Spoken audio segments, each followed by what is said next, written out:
Right, oh, slobs is it gonna... Okay. Yeah. Beautiful. Take a second. Here we are. Welcome, everybody, to Diesel Shot. We are going for an earlier game time than normal, in order to accommodate our friends across the pond. So, hello, friends. Hello. Hello. Yes, and I think that this will be everybody's first time playing on the channel, although, obviously, Vincent and Luke have been around quite a bit. And we've, raided 3SkullsTavern the like before. But yeah, left to right. To the first person who's dangerous to go alone. Thank you, Q Prime. I'm sure whoever needs it first will really appreciate it. Yeah, I think that as we go here, just like a super brief introduction of who your character is, and probably like who you are and then who your character is. Probably just to set the tone as you rumble along the zippy 300 kilometers an hour maglev car across the irradiated super hot equator of this world. Starting left to right as I see it on the stream with, and also going to be, I'll arrange you in ascending order, why not, to make it work as well. Nirusha Kells, played by Luke. Tell us about yourself and your character, Luke. Hi everyone, my name's Luke. I'm a science fiction writer and I'm on the Change Stars crew doing graphic design. My character is Nirusha Kelts. She is a Thry male, which is the hermaphroditic gender. She's out here on the frontier escaping perhaps the trappings of his past, and has ended up on this train with, it appears, not but a rucksack full of who knows what. Nirusha is a marauder type character, and I'm sure that just to look at hers, you would probably assume that Shahi makes people as nervous as possible when in the immediate vicinity in a confined space, or as far as is possible for a Thren, which will be interesting. Should Shahi end up in a similar situation with a similarly inclined human, no doubt. Indeed.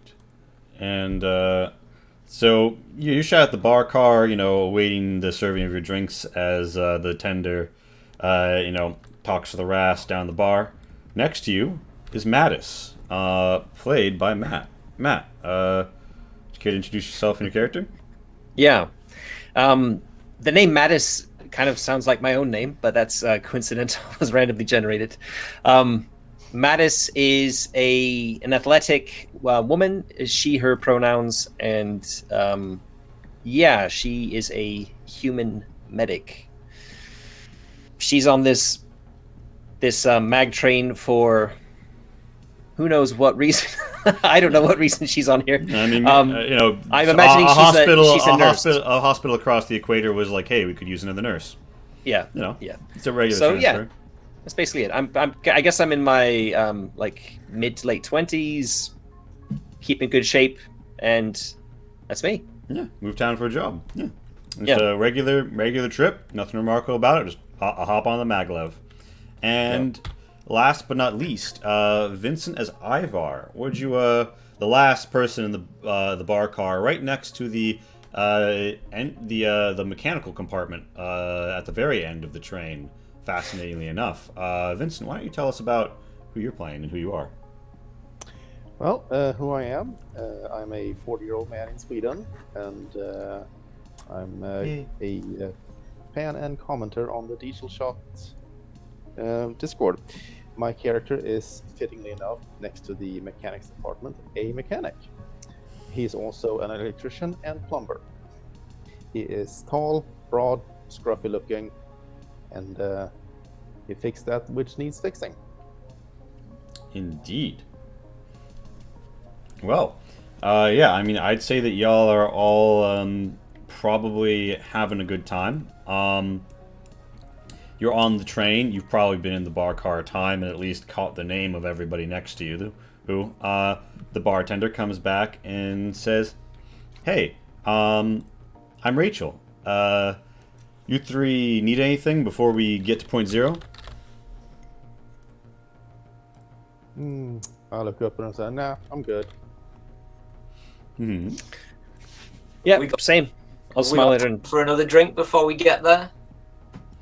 Sure.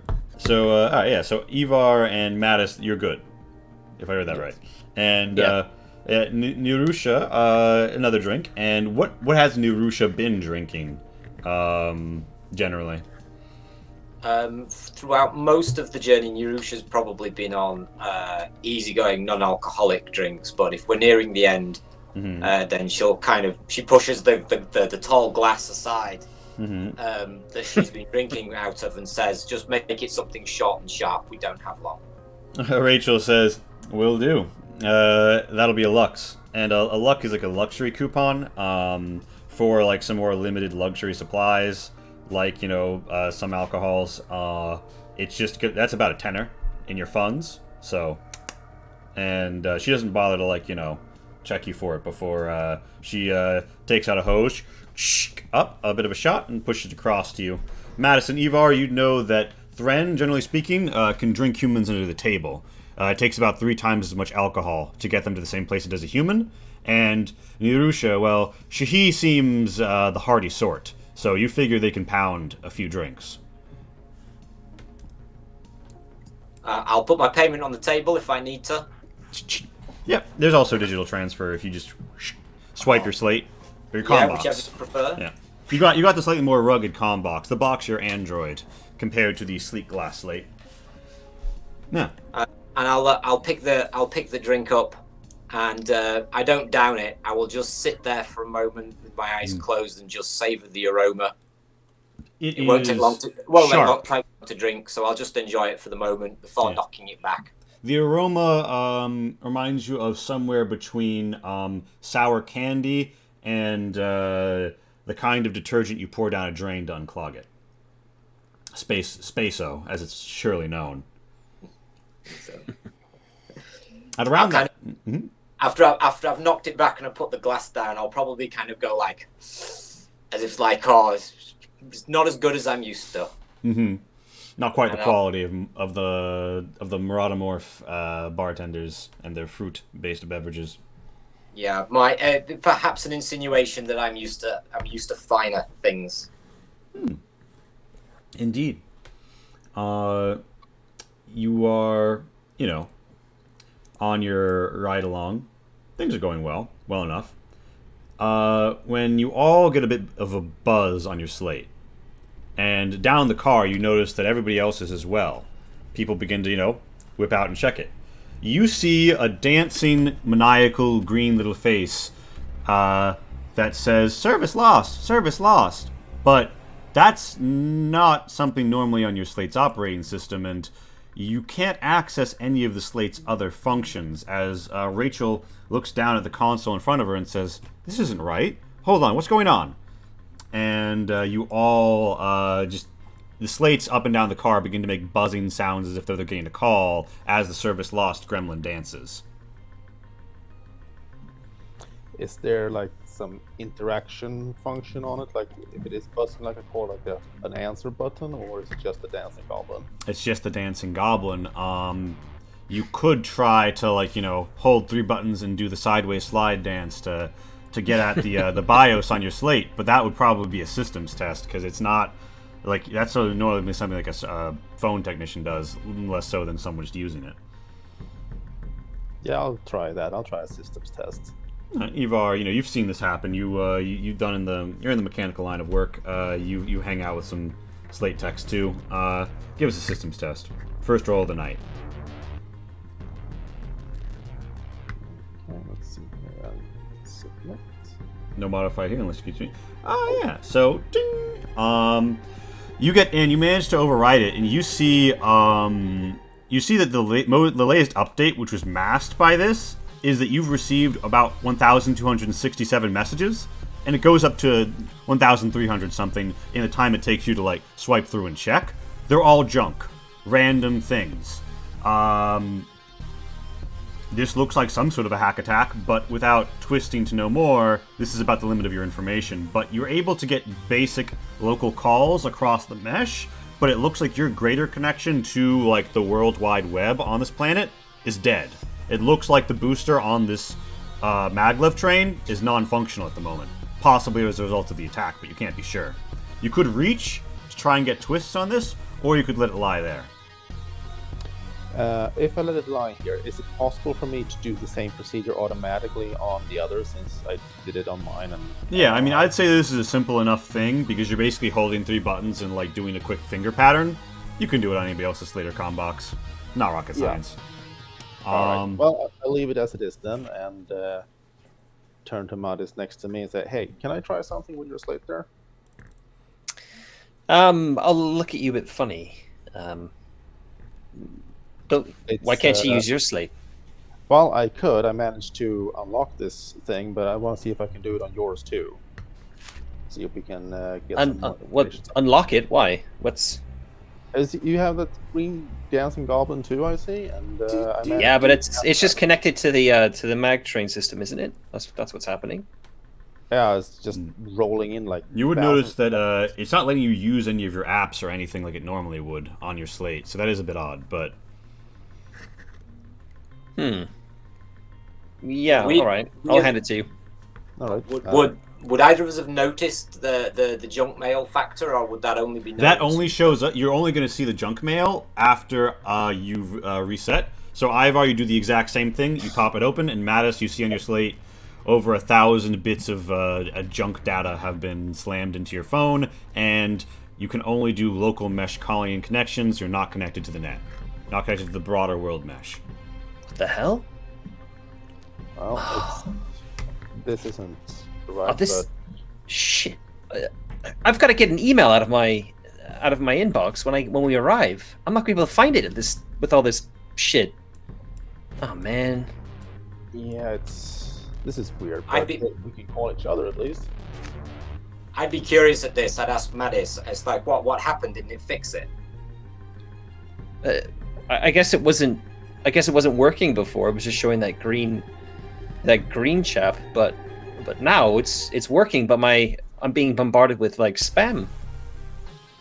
Yeah. Look at this. I'll gotta tilt my tablet to show Neorosha. Look, it's like the number just keeps going up. It's over 1,000. It's nearly 2,000. Ding, ding, ding, ding, ding, ding. Little strange strings of characters, texts, well-known copy pastas about little punk. You know, I was in the Interceptors for 3 years. Fly by. Nigerian princes. Offers of a newsguy offering to take you into their cult of wealth. Yes, all manners, all manners. Yep. Without saying anything, can I reach for my combox and remove the battery? Yeah, you can slide it out. The combox goes dead. Yep. Everybody down the car sort of looks around. This guy says, "Oh, that's strange." And the Rast takes one look at it, swears and Scopum in something that probably sounds like "abada," and slides over behind the bar. Rachel says, "Hey, no customers allowed down there." He crouches, peers over, and says, "Your first time? This is clearly some sort of stick-up." As if though on cue, you see, looking to the south, you guys' eyes might be drawn to the doors at the southernmost end of the compartment. They open, and people wearing impact vests and wielding BR-91s with pressure masks on all begin to walk into the compartment, guns up, presumably saying something that you can't hear through the glass, and the people there put their hands up and begin to cower a bit as they make their way along the car towards the one that you are in. How are our friends at the bar responding? How quickly can I run and hide myself against the back wall by the door? That will depend. So it's a tight corridor because of these chairs and such. Mm-hmm. It's going to be, and you'll be trying to hide. Give me a maneuver test for that. A maneuver test. Yeah. So where's my roll for that? It'll be under alacrity, which will be it's between cognition and resilience. With no modifiers. No modifier. All right, you. Wow. You managed to succeed quite well. Now, when you get a success, with the additional successes, you can do things to twist, like moving faster or gaining additional information.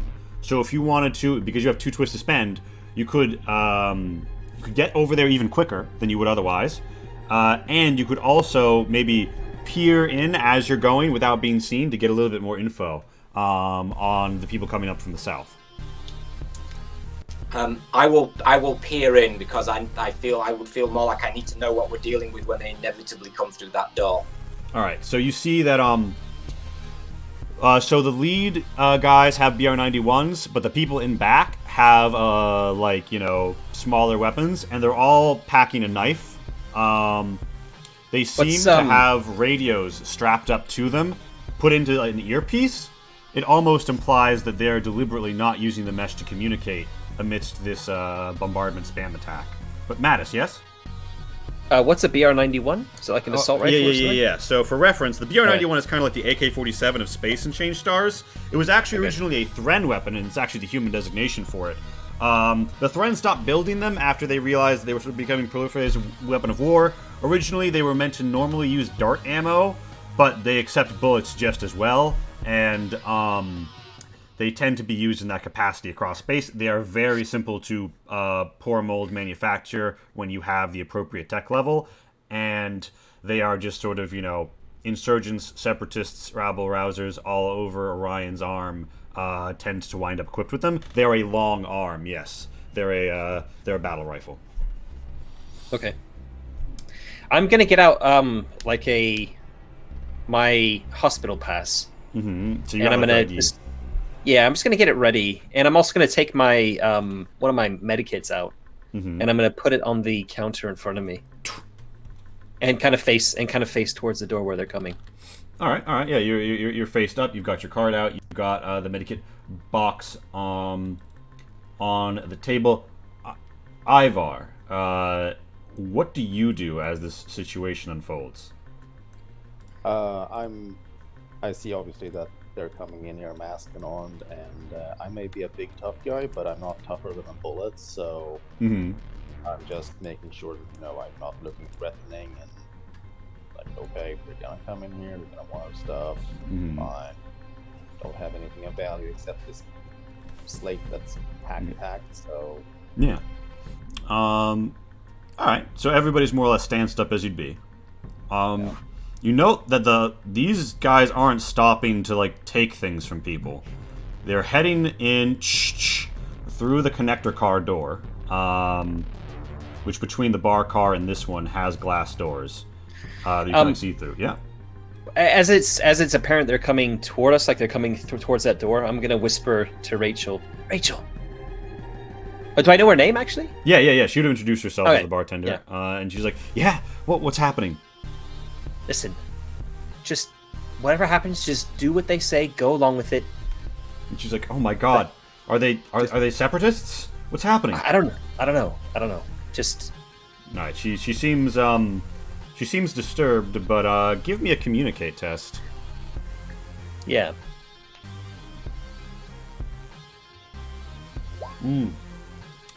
She seems reassured. She also sees your hospital pass and your medical stuff.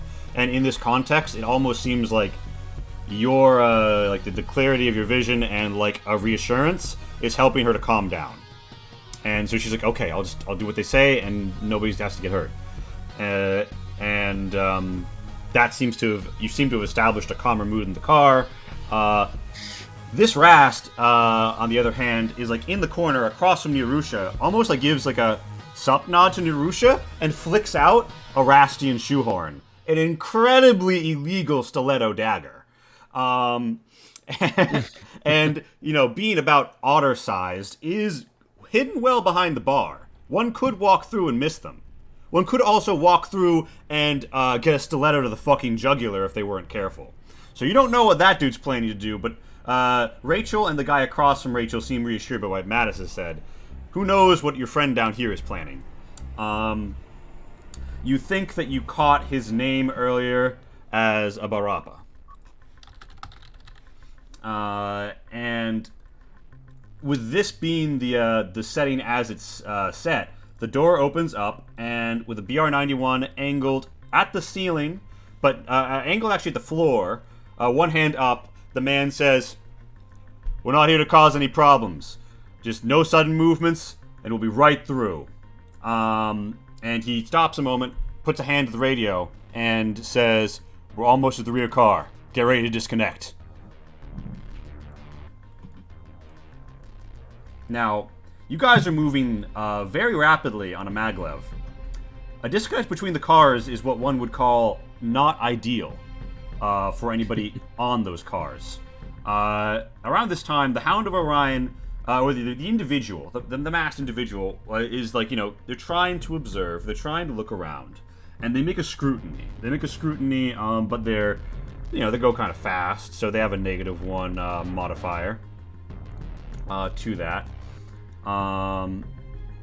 And they're not going to have many dice here, but they are making an effort. They don't get any successes. This lead guy is walking straight past Nirusha without, they see this dude and just mentally think, okay, that's the first person on the right. Rachel's the first person on the left. Rachel remains calm. The gun is still angled down. They're moving in. The next Hound of Orion is in. This guy is here. This guy is here. Nirusha, Barappa's looking at you as if though, peeking ahead in some skelew over the edge, trying to, see what you're going to do. What are you going to do, Nirusha? Can I make eye contact with Barappa as if to kind of somehow get across the idea that we're going to do this thing at the same time? Yeah, so you're going to silently give some sort of indication. I feel like I've been calling for too many tests. So I'm not going to say that to communicate. I'm just going to say you kind of you give a nod, and Barappa gives a nod, and there seems to be an understanding of the tension stored here is going to be released. So you just sort of, you get ready for the torrent. Your tsunami is waiting to be unleashed. But Barappa isn't going yet. Doesn't seem to be interested in being the leading man here. Going to wait for Nirusha to make their move. This Hound of Orion moves down, sees Mattis, sees that Mattis is presenting the doctor's card, almost stopping a moment to say, "Oh, medical personnel, that's good. If anything happens, people are stepping forward. The next Hound of Orion is looking around, might be seeing someone, might not. Nirusha, let me know at any point in these events when you would spring forth." I'm grabbing the gun of the second guy as he walks through the door. All right. I'm going to try and use it. I'm going to try and force to butt him in the face with the end of the gun. Oh, fuck. Okay, here we go. Ivar and Mattis, you see this. You two are positioned to perfectly see this going down. How would you react as this event occurs? Well, I'm going to stand up. I'm going to try and draw the attention of the second guy. Oh, okay. So you're making a sudden movement. The first guy said, "Oh, good, medical personnel." Mm-hmm. I'm going to stand up with my card and say, "That's right. I hope you're not planning to hurt anyone." Just basically try and draw their attention to me. All right, so you're putting on a good distraction here, I'd say. Yeah.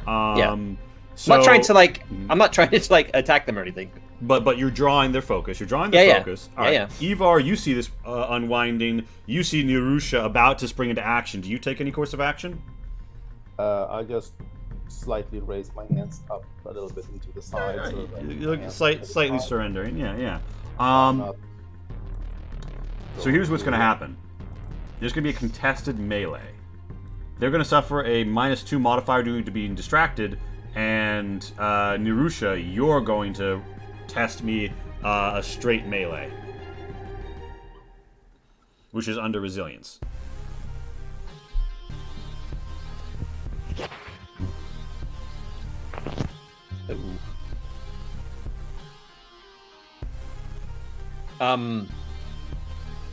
Is there some sort of pushing mechanic or re-rolling mechanic? There is. You can reach. So Nirusha, you're getting one success going into this. Normally, one success is all you need, but in a contest, if they get even one as the defender, they'll have nullified your efforts. You may choose to gain one edge, which is that dice that carries some risks to it, and re-roll all of your non-success dice. So you'd roll another melee at a modifier -1 after clicking 1 on the edge, or plussing 1 in your blue bubble, and that would let you go at them. All right, hold on a second. So if I do that, which I think I would take that risk. Mm-hmm. So just go through it again. What do you want me to click first? Click melee, type the modifier as -1, and then give your go. Right, first click edge, right? First, Yeah. First, you will need to click edge. Sorry. Good for reminding Okay. me. You'll need Where's to have one edge? edge. It's right below your health and stamina, but also if you click on yourself and you see the bubbles, you can put a +1 or just 1 and hit enter into the blue bubble, and that is tied to your sheet, and it will increase your edge. I've clicked my edge on the character sheet. All right, and now it should be factored in. So now click melee, -1 for the modifier, and then hit go. Melee. Hit submit. -1. Oh, that's a super twist. Okay, we're gonna see what their subtraction is. They get nothing in part due to the modifier. You overtake them with a super twist. So you don't just like you come upon this person so hard. You don't just take the gun and like whack them with the butt of the gun. You knock the wind out of them. Their stamina's gone, and they are on the ground. Bloody nose, cracked visor. They let out a scream through the radio. You've got BR-91. You've got a gun in your hands in command of the scenario. This Hound of Orion is twisting around. The two people in rear just saw the person in middle of train get taken down, and you've got a gun in hands, which Right, I will. I'm holding the gun. I'm holding the gun like a bat from when I grabbed it. So can I swing? Can I swing it and take the other guy out round the head? You can. So it's important to note. So, okay, what's going to happen here is there's a surprise round because you all saw this coming. Nirusha, I'm going to say your super twist, which is the fact that you got 3 of these, is going to be knocking this person down and out, not just like hitting them and stealing their gun. I mean, they still have health, but like you've bloodied their nose a bit. For now, it's going to be Madison Evar's go to react, and then we're going to enter initiative order. Madison Evar, you see this coming. You take your actions as Nirusha launches his or her plan. How do you act? I would say Madison then Ivar. I'm gonna go get behind the bar because that's a little bit of cover in case bullet starts flying. Just jump over, really. I'm gonna do exactly the same thing. All right. You wanna like action slide, pick back up your medkit in the process. Yeah, if I All can. right.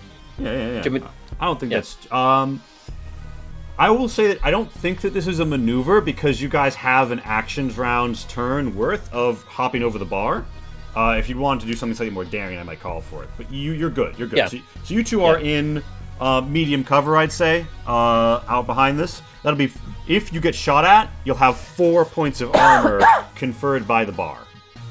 But at this point, it is initiative time, baby. And for everyone not in the know, you'll go to your character sheet, top right. There is the teal initiative button, and with yourself selected on the map, you'll click it, and it'll pump you right to the tracker. Select ourselves on the map first. Yeah. Right. And don't click off anywhere else on the map, and it should pump you straight to the tracker properly. If not, no issue. I can pop you in. But yeah, you went in. Mattis, you seem to have really gotten the drop. I do think you have some pretty good alacrity, and that's added to the test or the roll, so it makes sense. Oh, so I want a high number in this. Yeah. It's a high number Okay. initiative. Okay. Yep.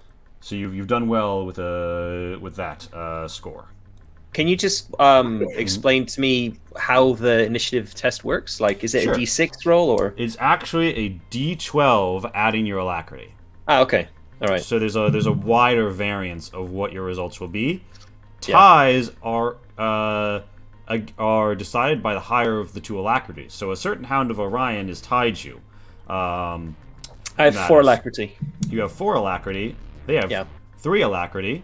Mattis will be winning that tie, meaning that and Nirusha, you have complete command of that gun. I will insert it under your ranged weapons rapidly here. But Mattis, tell us what course of action will you be taking as this all unfolds?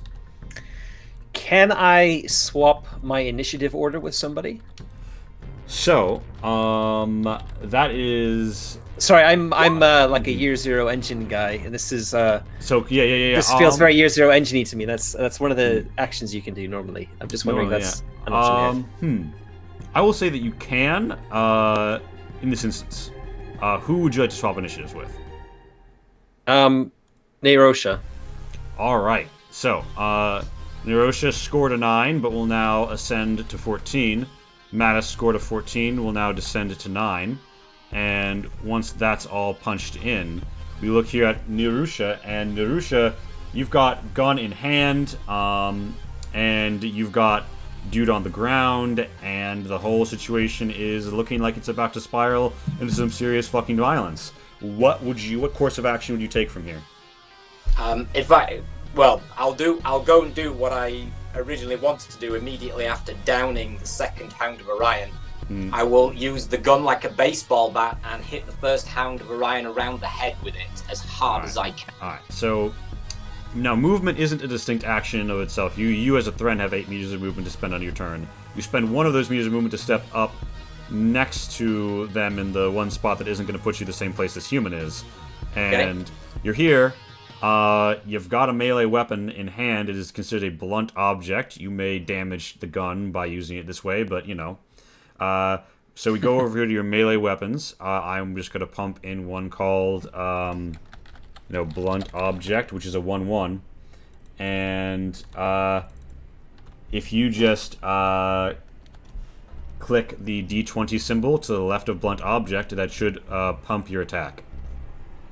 No modifiers? No modifiers. Ooh. So most unfortunately, you have scored a shock. Here's what happens. You try to dance in here and very swiftly act. However, you're not an individual of the gun. The weight of this lightweight yet durable material is strange to you compared to what a club would normally be. You stance up, you grab, you hop up, you swing to, make your hit, and just as just at that moment, the maglev car shudders just enough that it puts off your base of balance. You overshoot, and you throw the BR-91 back behind the counter, smashing a bottle near Rachel, who lets out a brief cry, but remains calm and in place due to the previous pep talk. The gun is no longer in your hands. However, that is the long and short of the ramifications. Because you scored a shock, you cannot reach it, otherwise you'd be able to. That is the end of the negative result of your shock, other than to say you are suffering a -2 modifier until the end of your next turn to relevant tests, which in this case would be melee.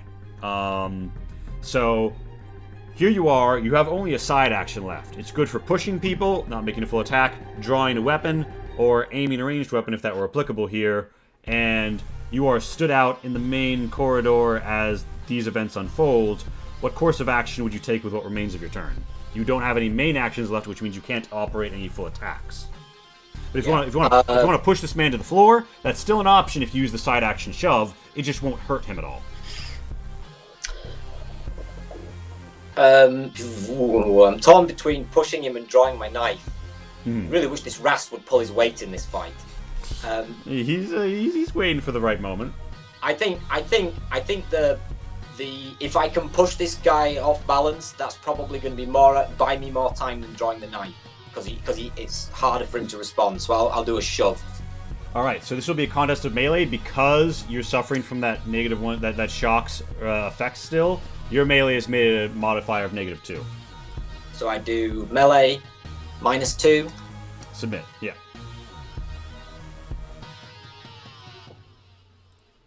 And 1 success. All right. All right. That is your situation, and all right.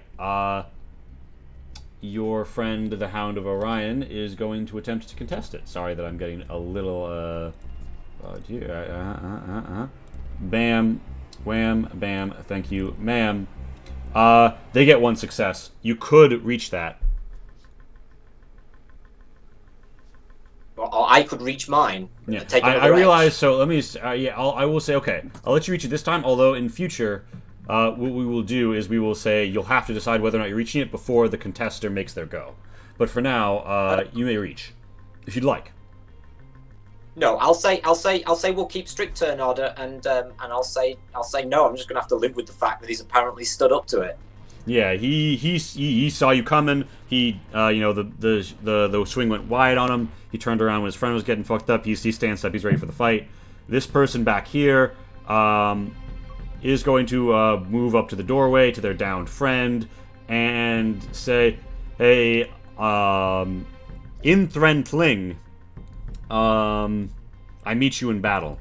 which is very strange, because most humans don't speak Thren Pling, and most of them don't know that phrase, although it is a phrase said amongst practitioners of Thren war dancing. The Hound of Orion, this one has a service pistol. They don't spend the side action shooting you, aiming, they just move up and shoot. They are going to score a hit against you. Now, you cannot dodge a bullet in this system. So, if you have armor, now is where you'd roll it, but you don't. So you suffer the hit. It is a grazing hit, not in you. It damages your stamina, not your health. -2, you're now at 3 of 5 stamina, and the Hound of Orion begins to try and drag back their compatriot. That is their go, and it becomes the next Hound's turn. This Hound is down. They attempt to recover themselves.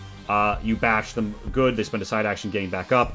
They spend a side action, recovering their weapon that's been... actually, they don't have a weapon on them, because you stole it. They run back here, and they fucking, who's to say what they do around this corner. But, this Hound of Orion is then going to step forth, and try and, get out here, and revolver up from behind you, scream, get down on the ground or I'll shoot! And he's got a revolver on you, within a meter of you. And that's that Hound of Orion's go. And they seem stanced up to the next time Nirusha takes an action to, pump a big iron's action on him. And, Mattis, it is in this context, amidst this unfolding tableau of violence and chaos, that you now find yourself acting, as a strange series of events unfolds before you. Okay. So I'm playing Mattis as an ex-combat medic, which is why she was able to keep her head before. Shots have now been fired, and I'm going to keep myself under the cover of the bar and scrabble over to Rachel and try and pick up the gun. Nice. That's all right. landed near her. You get over there. As a side action, you pick up the weapon. You've got a BR-91. That's a 2 mod, 2 damage, 100. The range, you well within range in this car. And properties has AP3. I can pop that in chat as well. I got it. Yeah. The bullet also down here. So you managed, she's kept her head. She's moved 1 meter to get to where the gun is. She picks it up from the broken glass and spilled liquor, and you are armed. I'll spare a glance for Rachel and just give her a little wink. All right, she's like, and she gets down because she can tell that shit's about to get real hairy. So in this position, Mattis, what action would you take? Oh, that's a good question. I don't really have a good angle. I mean, I don't know how the rules work with if I miss someone, I could potentially pepper Nirosha or the human there with some bullets. By default, on a miss, you will shoot wide. Should you suffer a shock when you make that test, you might hit a friendly. Yeah. Okay. So I just bear that in mind if I want to spend some edge then, or take an edge. Yeah. If you want to go up your edge as you begin to right now, because you're totally calm, it won't happen. But as the edge builds, you're a combat medic, so you know what this is like. So you feel more confident in your ability to close quarters combat. All right.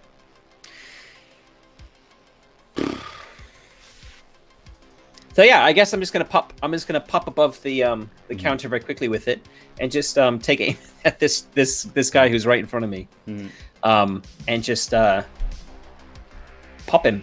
You're gonna pop him. Now you don't have the action economy for an aim, but I interpret what you mean. You aim your gun, you pop, you shoot. Just click me that button under the ranged weapons tab, and it should go without no modifiers. Yeah. No modifiers. Other than point you hit. That's not quite right though. Because I've got 4 alacrity and 1 ballistics.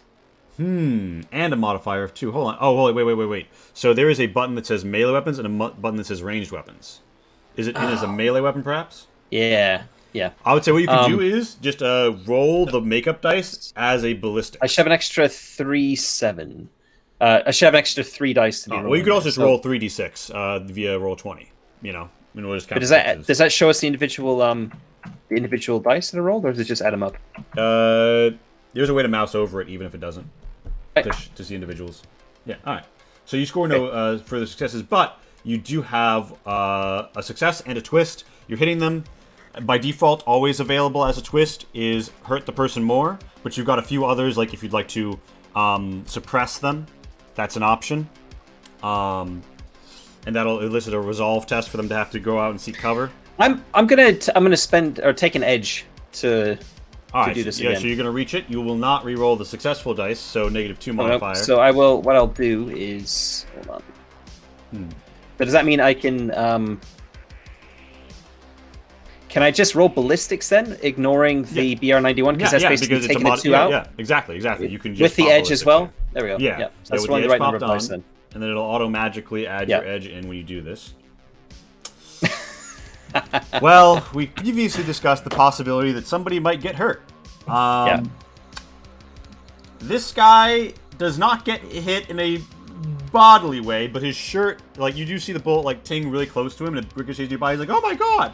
And as he, like, runs to, like, hit the deck, Nirusha, you gain an edge as a bullet is beginning to whiz in your direction, and you're not even sure what's going on as the bullets start to fly around this place. So Nirusha will gain an additional edge from this event, but Mattis, you're still getting your hit, and you're still free to spend that twist as you will. And then I will roll their armor against however much damage you've allocated. Hey, can you just remind me of the twist options again, please? Sorry. So, no problem. For the combat twist options, and I believe I have a roll 20 handout. Yes, I do. Show to players. So for ballistics, you'll have pin, knockdown, and on a super twist, you could make this person bleed. But you don't have a super twist available right now. I'm gonna knock him down then. That seems. Yeah, and you can always pump an extra damage, but you can. No, I think because of Nirosha being a melee specialist, knocking this person to the ground is going to probably be a little bit more beneficial. Oh yeah, she's going to get a +3 modifier against prone enemies in melee. Yeah. So yeah, you've got that person kind of fucked up. They're down on the ground. They've been wearing an impact vest, but the AP3 on your gun is going to chew through most of their armor, and we're gonna see. You also note as this is happening, everyone, that it looks like they're wearing a TS spacesuit underneath. Which is interesting. They get no successes. That is a hit that will tear them for 2. They look like they've been winded, but they're not like, they're not going to die from that because they are wearing an impact vest that like breaks off of. But you heard a bit of a cracking. Maybe their bones aren't in the best position, and they're knocked to the ground by this. Mattis, that's your go. You can still spend the rest of your 6 meters of movement if you should like. Otherwise, you are where you are and have done what you've done, and you enjoy the cover of the bar.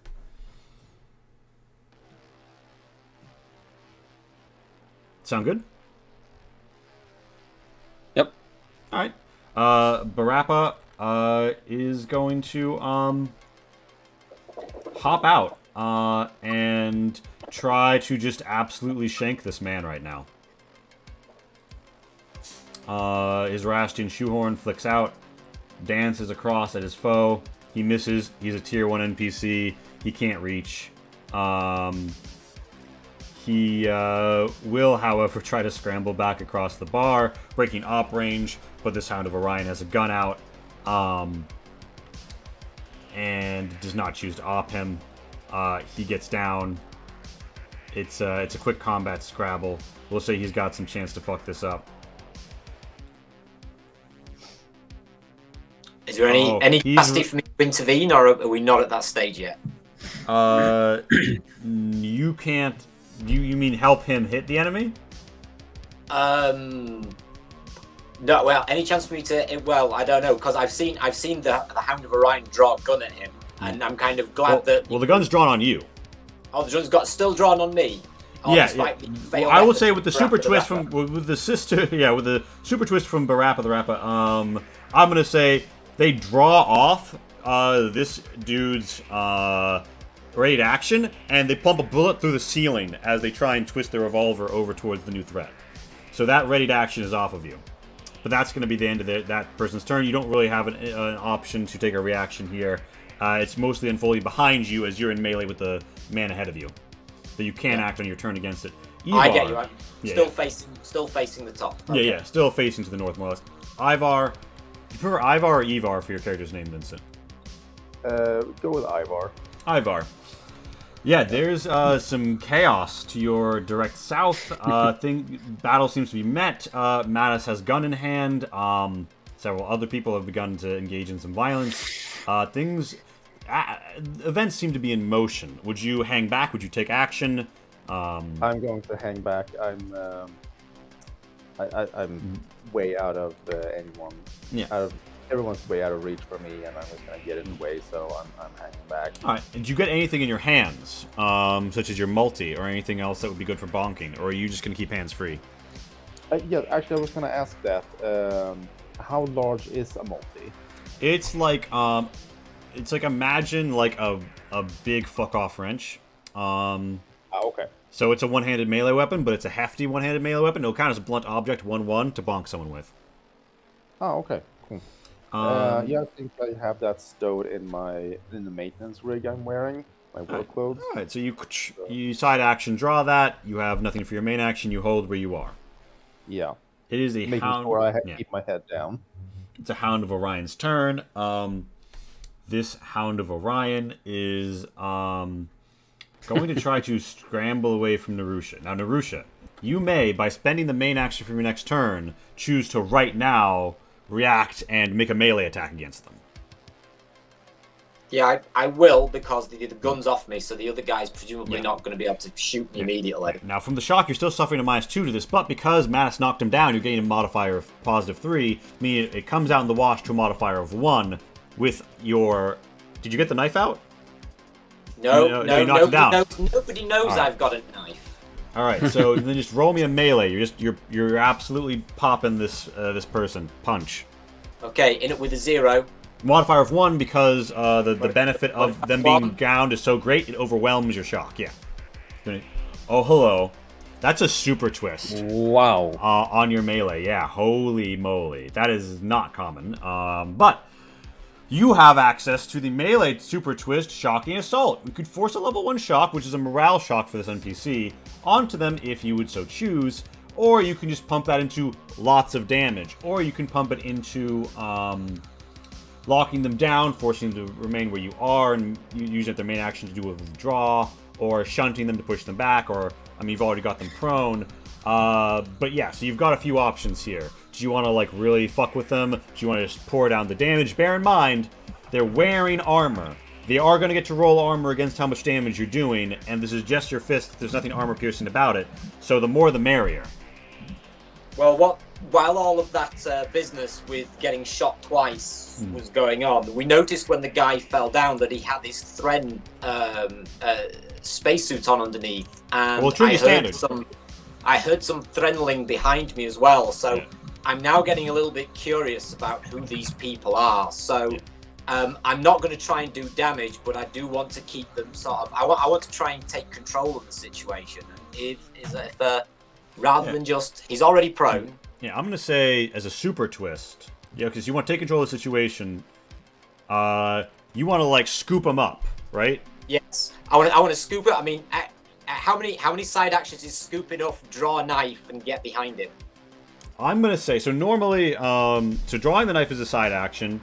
Moving is free, and not free, but you have a certain amount on your turn. Right now, this is a reaction, but we're about to flow right into your turn. I will say, even though it's not technically written down as one, your super twist can be a turnabout, a full turnabout where you have him secured, knife up to him, and that'll use up your action economy for your next turn as well. Although your shock will be worn off by the end of it, and that'll be your go, and you will have denied him the rest of his go as you just completely reverse the fortunes. This man.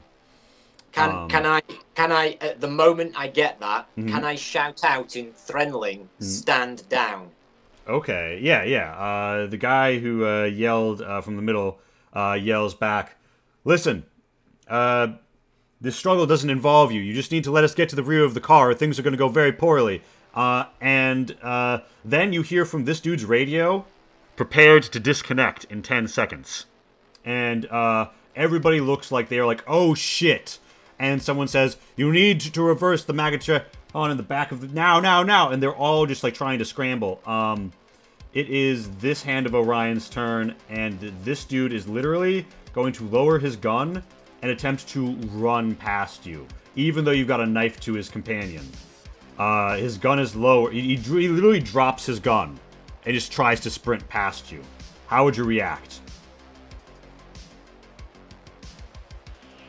He's dropped the gun. He's dropped his gun. He's dropped his gun, which is just making me kind of really second guess the situation. I keep the guy firm against me, but I'm going to let him go. All right, this guy is sprinting. He's getting to the rear door, and he's realizing it's locked. He's like, fuck! And he's scrambling. He side action. He draws a key card, and he swipes it, and it's denied. And he's screaming, fuck, and it's not letting him through. And that's his turn. And this guy is just going to scream, oh my god, everybody, get secure! And this guy is going to say, we were too slow. And whether out of spite or what, attempts to pump a revolver around through the bar at the dude who tried to knife him. The revolver is piercing about half the cover of the bar, but it should seem that the coat that this gentle Rast has chosen to wear is perhaps a bit more bullet resistant than it appeared at first glance. He does take a bit of a hit, but it's probably going to come out in the wash overall. You suspect that it might be a ballistic weave zoot suit. Special fibers woven to be bulletproof, but appear like regular clothing. Mattis, the people in this car are taking a series of actions that suggest to you, in your experience, that something calamitous is about to happen, and you've heard from that radio mentions of a car disconnect on this maglev. What course of action would you take? Are we on the last car of this? You're on train? the second last. The very last one is behind you. It's a machine room involved in the repeller, the magnetic repulsion system that makes the maglev go. So it's a machine car behind the bar car. You're on the second to last. So the front of the train is south. Yeah. To your south is the front. Map, yeah. Yeah. Okay.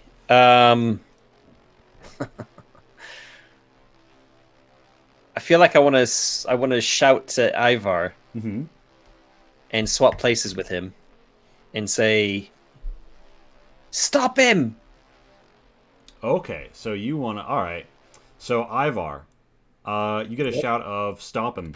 And what course of action would you take in that context with this person trying to reach the rear car and being denied, and you've heard something about a disconnect imminent? What sort of a course of action would you take here? Just out of curiosity, mechanics-wise, how long is a combat turn? 10 seconds.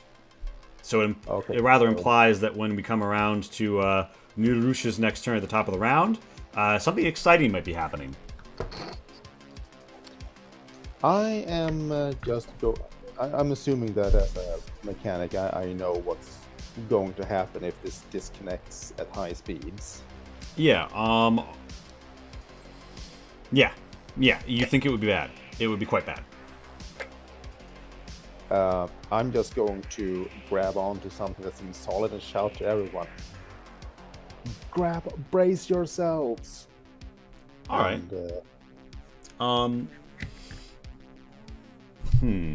Ivar, so this is gonna... you just generically say brace yourselves.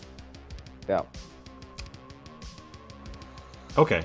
So everybody is kind of aware. Or at least they've heard you shout brace yourselves, and you're not going to act, despite the fact that you've been you're not going to act against this person. You're going to remain where you are and grab something.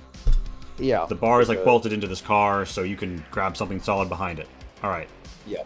Barappa kind of leans in and says, "Hey, it's not like I even broke the skin. Why are you trying to shoot me, Buster? We're all going to die if this thing derails." And Mattis, we come back to your turn, close to the bottom of the round. What course of action will you take from here? I'm gonna brace myself under the bar. All right, so you've taken a turn's worth to brace yourself. you're going to gain an additional +2 modifier on some of the things to come. It's a Hound of Orion's turn. The Hound of Orion says to Nirusha, who's like holding, you've got like they say the threatening word for peace, and then in English they say we need to slow down this car or things are going to go terribly wrong for everyone here. And that they forfeit their turn. They don't take any further action. Nirusha, it's your turn. You feel the car slightly shudder and slow, and you hear a winding metal sound as if though of something crinkling in a really bad way, and you get a bad sense, and people are yelling to brace themselves. What do? You've got this person knife to them. Yeah. What does Shahi do? I'd lower the knife and drag him to the back of the car. All right, so the back of the car where this Hound of Orion is trying to get through this door? All right. Okay. And are you gonna maintain your hold on this person, or are you gonna maintain a hold on something in the environment? No, my hold. I've dragged him to the back. Like I've got my. I put the knife away if I can, and I'm just grabbing him by the shoulder, and I force him towards where the door is. And I don't say anything, but I'm just saying, look, do what you need to do. All right. Basically, I'm putting him in that place, so I'm not threatening him or holding him anymore. He's free to do whatever he needs to do. All right. But you're towards the back of the car. Are you like holding on to anything here? The chairs are bolted in place. I think if I've let go of him, I think I need to kind of grab onto the bar. All right. Or chair. And as it all unfolds, everybody is going to give me 2 tests, one after the other.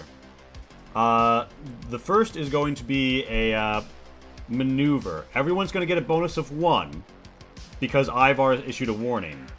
And Mass in particular, because you spent your whole turn getting particularly well fortified, this is where the +2 comes in for the first time. And then after that... Ivar did too, right? Oh yeah, Ivar did too. Yeah, so Ivar, you'll also get it.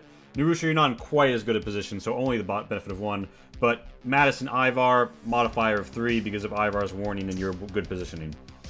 Can I just ask about the edge? I've got that 1 edge tick that just remains there, yeah? It's gonna remain there and it's gonna build.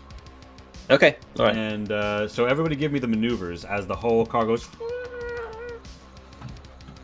Maneuver with a +1 for me. Yeah.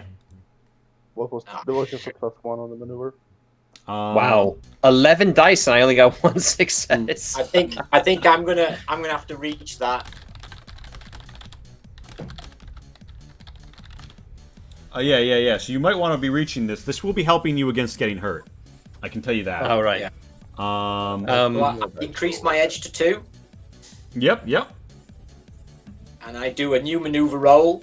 Is the modifier still just +1? Yes.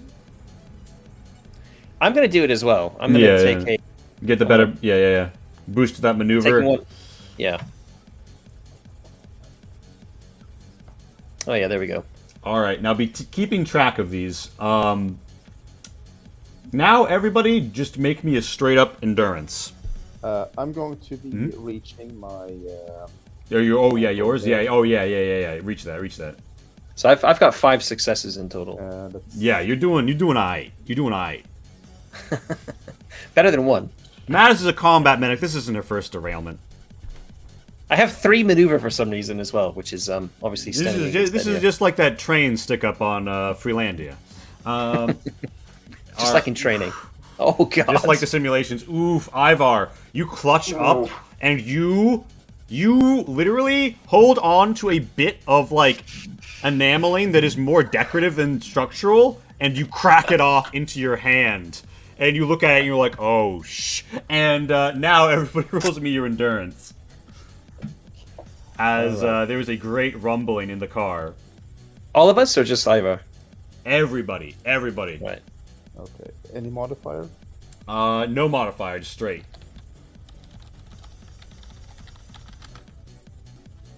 I got 3 successes. Alright. So did Ivar. Alright. And All right, so the last call for alcohol here, if anybody wants to reach their endurance, although you all did, decently at least. As the whole car begins to buckle under you, and you feel like a brief jolt as you get flung upwards, and something cracks, and you feel the world begin to turn around you, and your guts come unwrenched within as your whole world swirls. All right. You're going to be suffering a hazard, Turbulence 412. That's 4 static damage and 12d6. You got 6 damage coming at you. Every success is shielding you from 1 point of damage. And you are tousled and thrown to, you tumble. Yeah, the world comes ripped open around you. A baking heat comes in. Your Geiger counters on your slates begin to tick, and you are all thrown about. Most of the people here are jostled, lost somewhere in the sands. As you all reckon what damage that does you. You said 6 damage? Yeah. So I think you're like on the money safe, right? That's no, probably not. How is stamina calculated? Because I moved my stats around a little bit at the beginning. So for a human, it is whatever your resilience score is +1. Oh, okay, that hasn't changed then. Okay, and so just to remind me then, so I only had 1 success, so I'm taking 5 damage. I reduce the stamina first, and then I take the maneuver and the endurance are helping you because the maneuver is how well placed you were before the roll started, right? Gotcha. And then the endurance is your body taking the shock. Oh, I've shrugged it all off then. Yeah. Okay. My maneuver was 2 successes. I didn't reach with that. I just thought 2's. I'll just go with that, and then endurance. I this 3 successes. All right, so you're going to take 1 damage. That'll put you down to 2 of 5 on your green bar. I can pop you down. This guy goes flying out through the hole. The Hound of Orion, who's also up here, launches through the roof. Various people are knocked around. You guys are amongst the best saved. Barappa and Rachel go down. They appear to be broken, but not dead. There's a lot of blood, though, and you all just see as you're all knocked around, you're knocked prone by this, right? Unless you have like a super twist left over after you negate the damage. You're knocked prone. There's been a terrible derailment. The damage is all around. People scream, people cry, some people get partially impaled by this. And as it all comes to an end, you feel yourselves tumble down, and you and your body stop moving as you enter this baked bit of like semi-ravine here around the scorched equator just north of Point Zero. And as you look around and you hear the cries of the wounded, you all make me a resolve test. And Mattis, you're going to get a modifier of 2 on this resolve test because you've been in mass casualty incidents before. Okay. Where is that? Resolve? Yeah. No modifier for me? No modifier. Alright, so, everybody who not coping well with this. Everybody who isn't Narusha, you've succeeded, but, this is against a shock. So if you just succeed against a shock, you'll still take 1 edge, unless you, have a twist to spend, because reaching against it would just be another edge anyway. Normally people will stay here, as it were. So, Mattis and Ivar, you gain 1 edge. Nirusha, you only suffer a shock, which is upgrade to a level 2 shock, and you begin to shake, and you're like, oh shit, oh fuck. And in the process, you gain 1 edge, but you're also shaking, and for a moment, you're going to be taking -2 to some tests regarding, keeping yourself together. Because you've been in fights, but this is a weird thing outside of the flow of battle that is an environmental threat. I'm sitting up and propping myself up, and I'm looking around, and I have suddenly become desperately, panic-riddenly obsessed with where my rucksack is. Yes, and as this happens, you all feel a serious heat begin to overwhelm you. And a contraction towards your lungs, and you are out in the cruel, cruel light of day here on the equator. As you pick up from the ruins, what do you do, my friends? What happens? I would say starting left to right. Mattis, you are amidst the ruins. There's casualties. There's wounded. A lot. I'm not going to help anybody if I can't breathe. And I think I noticed that the Hounds of Orion were wearing suits underneath. They were wearing Trinity Standard space suits, which the life support of which would well help you against the environmental conditions you're now exposed to. So I'm gonna quickly look. I don't suppose there are any. I guess that's a question first. Are there any spacesuit, like emergency suits, on board the car we were in? To the best of your knowledge, those sorts of things would have been stored. Maybe one or two of them in the rear machine car. Otherwise, closer to the front or center of the maglev. Right. Now I'm just looking at the screen here with my fog of war on. It looks like the only hound I can see is the one off to the northeast. Now there were other hounds around probably, but who's to say in the metal and scrap and sand where they've gone? I could say, so you all know of one position for sure, and you can loot that guy for whatever he's got on him. Things he held probably got shot away. But if you'd like to go around and try and uncover a body, like or somebody else or some other source, you could give me a scrutiny test if you would go about trying to suss out one. All right. I think because I've kept my head right, I'm gonna probably be more like trying to spot where they are and telling people, like especially Ivar and Yerusha, like, oh, there's one of those terrorists or whoever they were is over there, and I think they have a spacesuit. Go grab it. That sort of thing. So they're trying to get us all sorted first, right? Yeah. So you give a call out to your friends, like you're playing like Vermintide 2 or something, like loot there, and then you go look for your own. Yeah. Right. So scrutiny, you said, yeah? No, scrutiny. Give me this. I was going to call a needle shot a scroot. If you give me a scroot.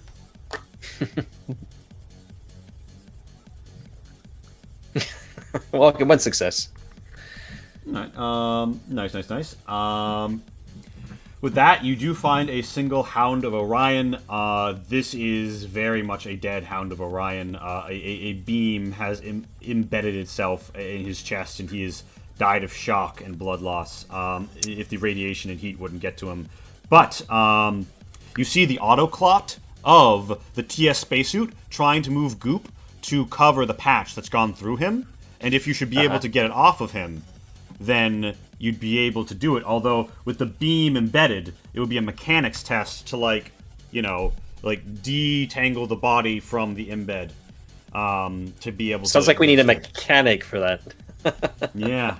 And you might have known Ivar was certainly dressed like. So I'm not gonna actually. If I see that, I'm not gonna move over to that body. I'm gonna gesture to Ivar and say, see if you can pull that guy off the beam and get his suit on. And it's worth noting, you all have an educated opinion that remaining under the ruined body of this train car will be safer from radiation than standing out under the rays. Yeah, but we can go out there for like you can make a jaunt, but it'll be like Fallout when you begin to hear the rad ticker.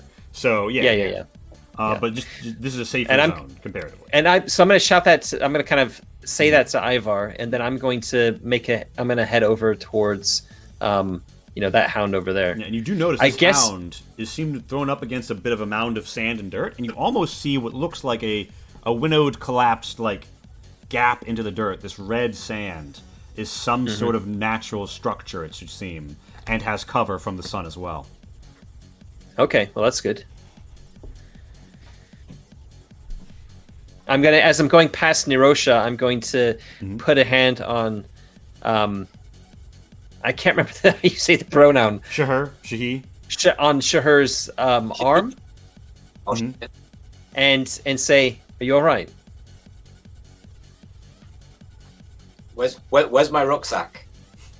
I can't find my rucksack. I don't know, but we've got more pressing matters. We're not gonna last long without any protection. I'm distracted and I'm not paying the slightest bit of attention. I need to find my rucksack. Where's my rucksack gone? Can I somehow try to snap her out of it? Yeah. So you can see that they're suffering from shock. They're having a rough time. You can make a communicate test to get them back on the page. Communicate. Yep. All right. Try that. Oh wow! And a success, Nirusha. The shock fades from you as Mattis. What do you say to like ground Sher in the present? I'm gonna lean right in and say, "Get hold of yourself. We'll find your rucksack in a minute." What do we do? A suit, protection from radiation. Gotta find one. There's one over there, and I'll kind of gesture through the window of the door. I'm gonna go grab that one. Have a look around. Yeah. All right. Drag myself up off the floor, and I'll look around through the door to see where it is, see what she's talking about. Nice. All right. And Mattis, so you're gonna try and make like a quick run over here to the tunnel entrance. Yeah, and because it's a tunnel, I'm gonna try and grab the body and pull it deeper in so that it's kind of like slightly under the cover. Yeah, you can feel. You know that this is like tick tick tick. Like there's stuff going on out here, but without being the direct rays, you are a bit safer than you would be. And you managed to get the Hound of Orion to a safe place. As I would say, we probably go to Ivar now to see Ivar. You've received, like Mattis has pointed this body out to you. She's taken her course of action. What would you do as you recover here behind the bar? First question I have is the maintenance rig I'm wearing has life support 2. Does that provide any protection against this radiation? So it does. It has a degree of temperature control and a degree of breath control, but all spacesuits have a quality known as vac, which helps in a vacuum. And in this space conditionally, wearing one of those would also help, but you'll be able to pool your life support together once you have it on. So, maintenance rig, better than nothing, but not as good as a spacesuit. And the TS spacesuit is the only piece of armor in the game that can stack under other armor, so you could shimmy into one of those with a mate rig over. Oh, cool. Yeah, I'll head over there to pull him off the... All right. The body is unfortunately a mangled ruin, and you'll need to separate this beam that goes far into the sands on either side. You won't be able to move. You find it dangerous to go alone, actually. So, what tool do you think you have in your arsenal that might help with this job? Well, I have a multi. The multi has like a bolt cutter element that you could use here on the beam. And you notice that there's a certain bend to it that has a great weakness, as you realize it is dangerous to go alone. So you take this convenient plot contrivance. You get a modifier of 1 because you've got a multi, and a modifier of 2 because there's a particular weak point that you may target. So now roll me a mechanics with the overall modifier of 3 to snap this off and be able to retrieve the body. And by default, you'll need to make an endurance out here in the rays, but if you twist to go faster, you'll be able to withdraw it faster and not have to suffer that for the moment. Well. Not only could you do that, you've got an extra 1 to spare. You could gain extra information. You could get a +1 modifier to future similar rolls. Just style on it, look real cool while you do it. I'll take that and save that Sure. extra success for benefit on a similar roll. Yeah, for mucking about in the ruin of this train car, you'll gain a +1 modifier in the next one relevant, and I'm assuming you draw it back to the safety, the relative safety of the broken open bar. Oh yeah, I'll haul his corpse over there. All right, yeah, you got the corpse over, and I'm assuming that you begin to shuck the corpse much as one would an ear of corn for the suit. Yes, and also I'm keeping an eye out for any communication gear or anything else used. He might be on it, but it's not broken in the crash. The radio, the earpiece is lost, but the radio looks like it is there. However, it has been exposed to heavy radiation and heat, and you can see the plastic has already begun to melt slightly. So you have a slightly cooked radio. All right, cool. And because this is going to become relevant to everybody, the TS spacesuit is Armor 1, Life Support 5, no modifier to your maneuver, Auto Clot, and may stack under other armor. And also, this body has an impact vest on it. Although this guy's impact vest has been ruined by the impalation, and it doesn't have, you know, Auto Clot has helped not ruin the other one. But this other guy does have an impact vest on him. And there's a knife strapped to this dude's thigh that you could take. All that said and done, I believe that that's Ivar's looting for the moment. And Nirusha, these things have happened. You've been snapped out of it. You're not suffering the shocks, negatives. You're just in a hazy of, like, the horrors, the sounds of dying and pain around you shake you to awake after Mattis says, you know, focus. What do you do? Well, I find myself the only one without a body, without a suit, and it looks like I'm going to need one. So I'm going to have to, the first thing I probably do is I look over at Ivan, who's, you know, spent the entire incident huddled down in the corner, and I just say, well, it's nice that you've got a suit. And then I'm going to have to go out to the edge and try and have a look around and see if I can see the third body. Yeah, now, Nirusha, I'll say this. If you go outside for an extensive period of time, you'll get a +2 modifier to the scrutiny, but you'll also need to make an endurance against radiation. Okay. Or I'm you tough. can just... Maybe I should take... Or I can try and kind of get near the edge and have a look around. I'm trying to think where we can't see. There's all this wreckage up to the northwest, presumably. Yeah, there's wreckage So to the can I kind of northwest, just can I just get myself over onto the kind of west hand edge of the wreckage that we're currently in? I'm trying to keep myself keep myself under the cover. I'll give you a halfway covenant option, right? Because you're here, but you're having a cheeky peeky, right? I'm gonna say the cheeky peeky option is modifier of 1 on the scrutiny test, still test against radiation, but with a modifier of 3 on the endurance test. Because you're well under the hood of this, and you're not spending that much time. Does that sound good to you? Yeah, you sound to be giving me favourable options. Better than just kind of running out there and having a look around. Yeah. Or am I running out of bits and then having to check out and then coming back in? This is still the cheeky peeky. This is still the cheeky peeky. You might step out a moment, peek your head out, but you're not. You're staying based here. So give me this scrut with a modifier of 1. Give me a scrutiny with a modifier of 1. All right. Yeah, you spy a body, but there's a catch.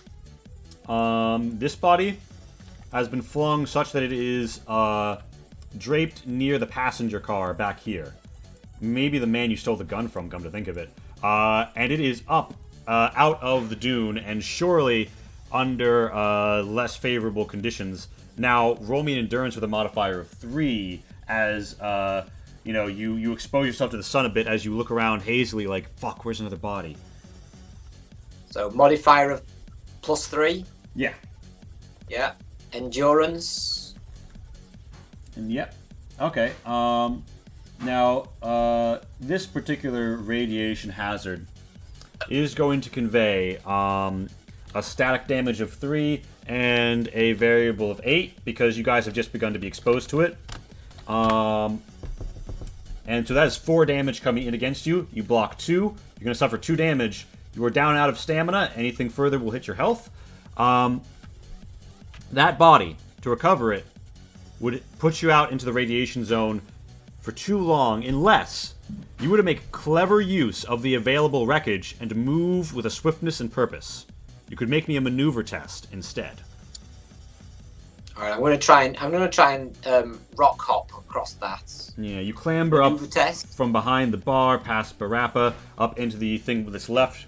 Give me a maneuver test. It's a straight maneuver test.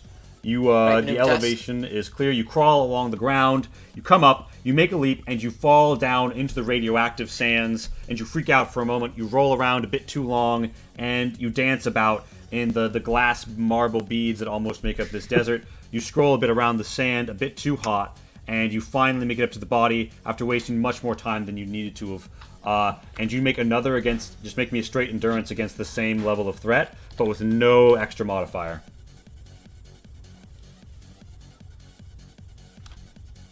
Okay. 3 coming at you. 2 success. 1 damage. A level 1 shock. You come up to this guy. His body's scrumped up. You're freaking out. You touch him. He's hot. It's too hot. Everything's too hot. Your body's feeling weird. You wind up with your knife stripping and destroying his impact vest in the process to grab his body, and before you can even think about it, you're back down. Maybe not even back down, actually. You're up here in the safety, but you've destroyed his impact vest. But you've got his TS spacesuit on hand, safe, and you can begin taking it from him, and presumably you want to put it on. Yes, I will do that. Nice. I'll get changed. And to the left hand, you see, in the left hand of your character sheet, you've got like a bit for your armor, and I'll put it in here. But so you have 1 point of armor from this, not great, but TS spacesuit. Your life support score goes to 5. Properties: auto clot, and special, which is just stackable. And yeah, you've got your armor on, and you've got life support hooked up, and you're feeling much better. It's it's like all these veins that run around, these little tube veins that run around the spacesuit that clings to your body, go and leave this like plasticky, smoothie, rubbery substance pillowed out and then conformed around the gap, closing you into the spacesuit. You feel safe, you feel less warm, it begins to cool you down. Ivar, you're beginning to feel a similar sensation. You return to Mattis in the cave with the body she's retrieved, with the intact impact vest and the spacesuit. Mattis, though, you are in the cave, which is not quite as good as the radiation-shielded car. Are you gonna shuck this body like some corn and like pop on your suit? Yeah. All right. I mean, I'm basically completely focused on getting radiation protection on right now. All right. So, yeah. Here's what I'm gonna say. You're rushing, right? You're Yeah. It's one-track mind, radiation protection, or I'm not gonna be able to help anyone. Yeah, Give me a maneuver to swiftly in-out, to swiftly slurp up into the full body suit of the Trinity Standard spacesuit. Yeah.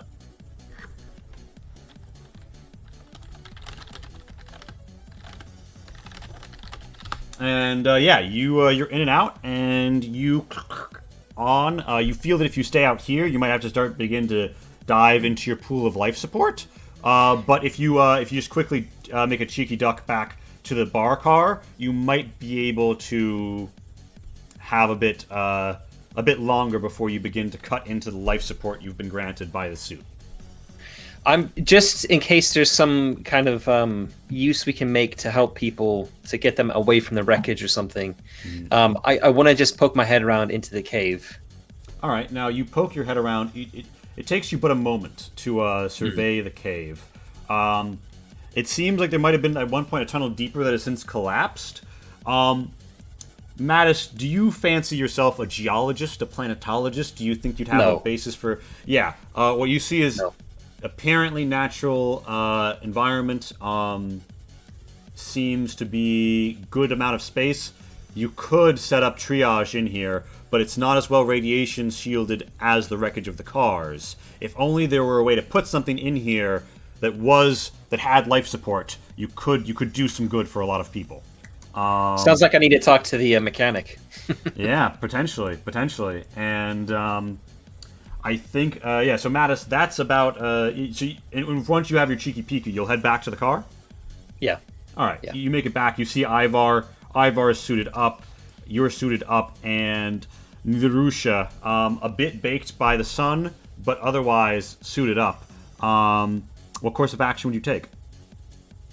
I'm a bit better protected. I note this man. Rucksack. This man has, not ruined by your knife, 2 magazines loaded with ammo for the BR-91 on his body. If you'd... I'll pick them up. Mm-hmm. Depends whether or not I find a BR-91, but I'll definitely pick them up. I'll stow them. And I look back out at the searing heat of the glass sand between me and the bar car, because I know I've just got to make that again, and I know I'm suited up, but it's drained me, and it's taken so much out of me just getting over this far. So I need to use those Thren legs, and I need to sprint myself back over to the shielding of that bar car. All right. I've got 8-meter maneuver. I don't know how far it is. You got an 8 meter of maneuver and a dash, a side action dash. There's some difficult terrain between you and here. I'll say this: you can take the. This is just a walk out, and you're in the suit. You should be good. But if you want to wait a little bit longer until you're making your life support, you can make this full sprint. And I think Narusha's in the mindset where he would. So give me a maneuver with a positive modifier of 1. A maneuver with a positive modifier of 1.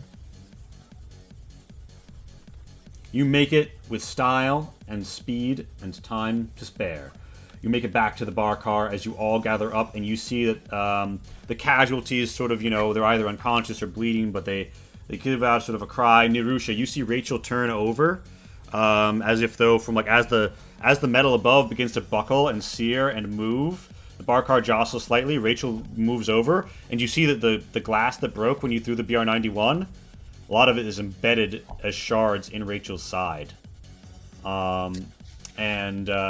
You see the 3 of you are together now. You're the 3 people standing, and you're in a pretty tense scenario as the heat outside is there. But Nirusha, you find your rucksack tucked right up into a compartment strapped securely. You take it, and you know what's inside, which includes some things that could really help someone in a survival scenario. And what do you say and do, everybody? I'll just open the floor to our players here as the last 2 people standing. Rachel dead yet? It should seem Rachel's not yet dead. Rachel's not yet dead. I've got adrenaline in my bag, haven't I? You do. It's not going to fix glass shrapnel. Do I have anything? I've got adrenaline. I've got adrenaline R4M. Do I have anything else that I forgot? I believe. Did you not acquire a tent, a pressure tent? I do have a tent. And do you have a survival canister? And a survival the survival canister stores a total of 10 life support, and the pressure tent has its own and can be established to put people inside of. In that case, the first thing I'm going to do, reacting to Rachel's situation, if I see she's not dead, is I'm going to pop the tent. Is it auto-inflate? It does auto-inflate. You want to set it up in here? I would say people you'll go for the rucksack and begin to pull out the pressure tent. And Mattis, you'll see. Yeah, I'll see that straight away. Mm-hmm. I'm going to come running over and say, pressure tent, take it into the cave, just through this door back in there. We can use that as triage, and that'll help. It's not gonna. It won't be compromised by any of this jagged metal around, and we can drag any survivors over there and get them away from this heat. Can we get her safely into the cave? She's got no suit. If you go fast and leave a covering over her, it would be possible. If some sort of drag stretcher was built with a bit of scrap from the radiation shielding over, that might be the best way to move hostages. I'm not hostages. Yeah. Whoa, you don't have hostages. Survivors. Hold on. That would probably be a mechanics test to fashion from the scrap, benefiting from if Metis helped, her medicine skill would be conferred as a bonus to Ivar to craft such a thing. All right. But removing the metal shards from Rachel's side is gonna be pretty imperative to moving her safe at all, or seeing her continue to live. But that's kind of right within my wheelhouse, right? Completely, and you have medical supplies, which will be giving you an extra modifier of 1. Yeah. So I'm gonna ask Ivar to fashion a draggable stretcher together so we can get Rachel on it, and then I'm gonna try and patch her up as best I can. All right. Of course. So yeah, Ivar, you can roll mechanics now, or you can wait for Metis to be done healing up Rachel, and then get Metis' input on how a stretcher should be laid out. Otherwise, roll me a mechanics with a bonus modifier of any skill points you happen to have in medicine. I will start gathering up material while she... Okay, so you'll gather the material and then wait for her insight. Metis, give me that medicine with a modifier of 1. 1 because of the medical supplies, yeah. 1 because of the medical supplies, and I would even say, because you are applying, the important thing here is going to be applying some coagulants and some other drugs from the supplies. I'll give you your nurse's benefit, and that'll sort of count as your experience as a combat nurse, because this is a shrapnel scenario, and a glassing. I'll say this is an overall modifier of 3 on your medicine. Okay. And medical supplies aren't expended when used, but medikits are. Right, gotcha. Okay. Oh, Mattis. You get in there with the tools, and you start moving things around. You make mistake after mistake, and you realize that if you fuck up a bit more, Rachel is fucking dead. And Can I use the survival kit in any way to help stabilize Rachel and make this a bit easier? I'm feeling like a spare part here. I'm not a medicine person. Do you have any medicine skill points? Yes. I've got 2. Oh, wow. Okay. Oh, well, I yeah, think you could add that as a positive modifier to Mattis's as an assist, and Mattis would get 2 more d6. This spacesuit has like a helmet on it, right? It does.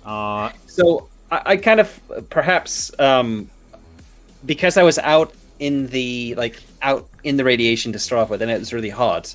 Perhaps there's just like sweat dripping into my eyes at just the wrong moment when I'm trying to operate, and I can't wipe it away because the helmet's there. And it's just when I've got like I'm just about to like pull something out that I can't like if I let go to try and like open the helmet and like wipe it away. I've got blood on my hands. It's just. I just have to grin and bear it, and it's just all going wrong. And then right at the critical moment, you get that extra 2d6 as Nirusha points out, like, you need to do this. And oh, right. So you want me to roll that as well? Yeah, and will her assistance. Do you need me to, like, just... Do you want me to like, hold it, or to take your helmet off so you can see clearly? No, don't take my helmet off. Don't take my helmet off. I can see that you're struggling and you're shaking your head around, and I reach over and I just kind of unclasp it and I like just pull the helmet up over your head. Just wipe my forehead, please. You come in with a and now give me that extra 2d6, Matt, to see if this assistance is what. Oh my goodness. Victory from the jaws of defeat. This moment is so stressful that it has +1 edge to Mattis and Nirusha. But, and Mattis, roll me your first life support test, as after all this moving around and stuff, you begin to suck into it. Okay, now this isn't extreme circumstances, this is a regular resource roll, so per our way we handle it, you'll only go down by 1 right now. You're at 4 life support. Right. And with that, Rachel is stabilized, if not doing great. And Ivar, you've gathered up the materials, but you don't necessarily have a great knowledge of how a stretcher ought to be constructed. You see that things are not going great over there, and time is of the essence as you feel your own life support draining. Do you start to work now, or do you wait for Mattis to recover and come over and help give you stretcher advice?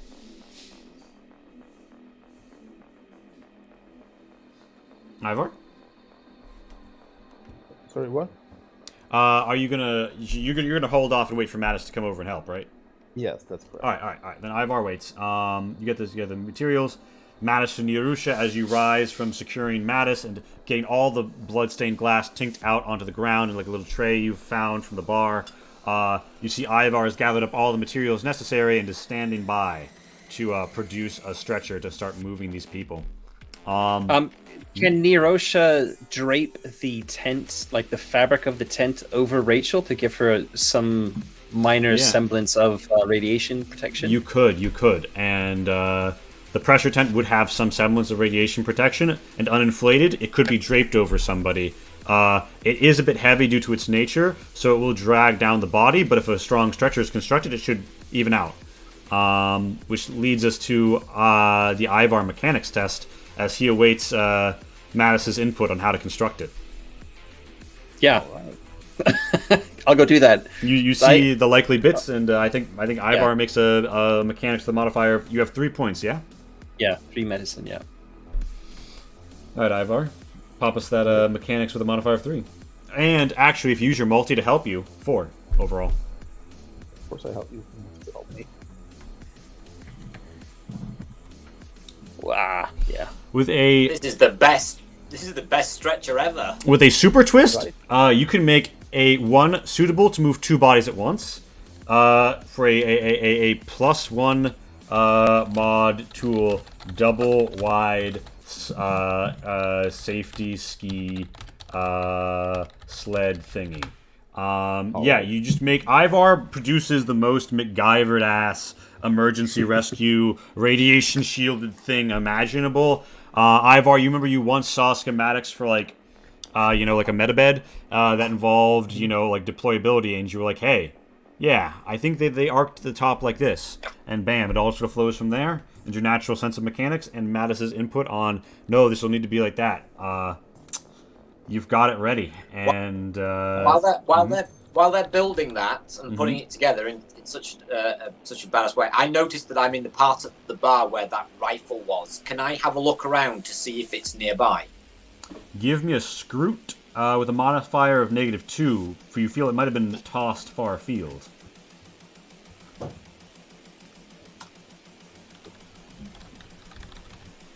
I'm assuming I've still got the other BR91 as well. Is that right? Correct. You've still got that Okay. in your Strapped. possession. Yeah, on a strap around you. And by twist of fate, you find it near to hand on a mere prance out under the sun near Rusha. You retrieve it, and it's still loaded. It's got 1 load in it, 2 reloads should you run out, and you're strapped up. You got a gun. That's incredible luck, because I was looking for the one that it turns out Mattis has still got. That is incredible luck, because you seem to have found it. It's a gun you suspect jostled from another Hound of Orion. Well, the guy, there was one that dropped else. it to go running, right? He was basically where Yeah, Rappa was. Yeah, so there was another gun in the mix that got lost. So Yeah. Yeah. And as that happens, so you're both armed. The sled is made, and now Mattis becomes a very hard moment. There are some surviving civilians, and there are some surviving Hounds of Orion. Who are you prioritizing? Are you going for the people who are nearest? Are you prioritizing civilians first? Are you going to worry about these assailants at all? I definitely want to try and save one of the assailants to find out why they were doing that. The person in the cave is alive if wounded. Okay. Oh, I didn't realize they were still alive. Yeah, they're in a bad way, though. They're just getting radiation. Yeah, they're getting radiation now that you've taken off their suit. Now they're, more or less naked. Right. And I'm assuming you've also slid on their impact vest over your. I'm hoping I can. Yeah. Yeah, which puts you up to the ballistic armor of. I've looked it up in the document, right? So it's 4 + 1, right? Correct. So you get 5. Yeah. Yeah. Nice. Okay. So you're armed up. And with that, I'm happy. Mm-hmm. I'm happy to assist with recovering the Hound of Orion, because with all of that Threnling being spoken, I'm still curious as to exactly what was going on. Yeah, I'm gonna say So a broader medical effort is emerged. You've got the Hand of Orion retrieved in here. Nirusha, I'm assuming that you go ahead to throw down the pressure tent and get it inflating.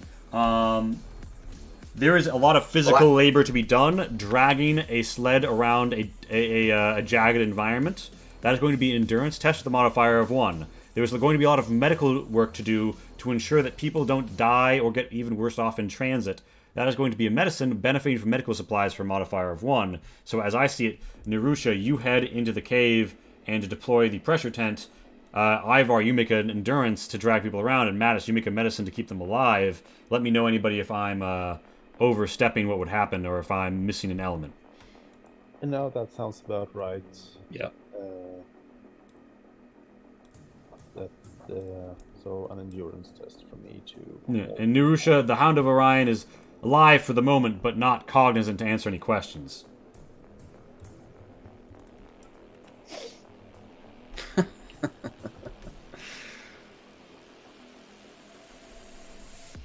Now then. Okay. So yeah, you do a good job, Mattis, but at one point, you jerk too hard trying to secure a tourniquet to somebody's wounded arm, and you bump into Ivar, who doesn't expect it, and a bit of metal falls at the same time. You keep it together, but Ivar, you get spooked. +1 edge. And Ivar, you managed to just do enough to keep the bodies going, but Mattis, you've done a good job. You've gotten the civilians all in there. And one of the... you find another Hound of Orion that isn't quite dead yet. That is, however, been stripped. You managed to move in. You managed to bring back all the viable civilians, although this produces, a slight issue. There are 1, 2, 3, 4, 5, 6 casualties in here. You got 6 casualties in here, and the pressure tent snugly fits 4. Well, I think we have a bigger problem here, and that's how on earth we're going to get out of this. Yeah. We can try to keep these. We can try to keep these people alive as long as we want. If we can't get out of here, it's no good. Yeah, and everybody at the end of this whole work and moving around, you've been out in the sun enough, and you've been taking enough radiation and heat. You're gonna give me another life support test. And Ivar, you do pool your life support from your mate rig into this pool. Oh, good.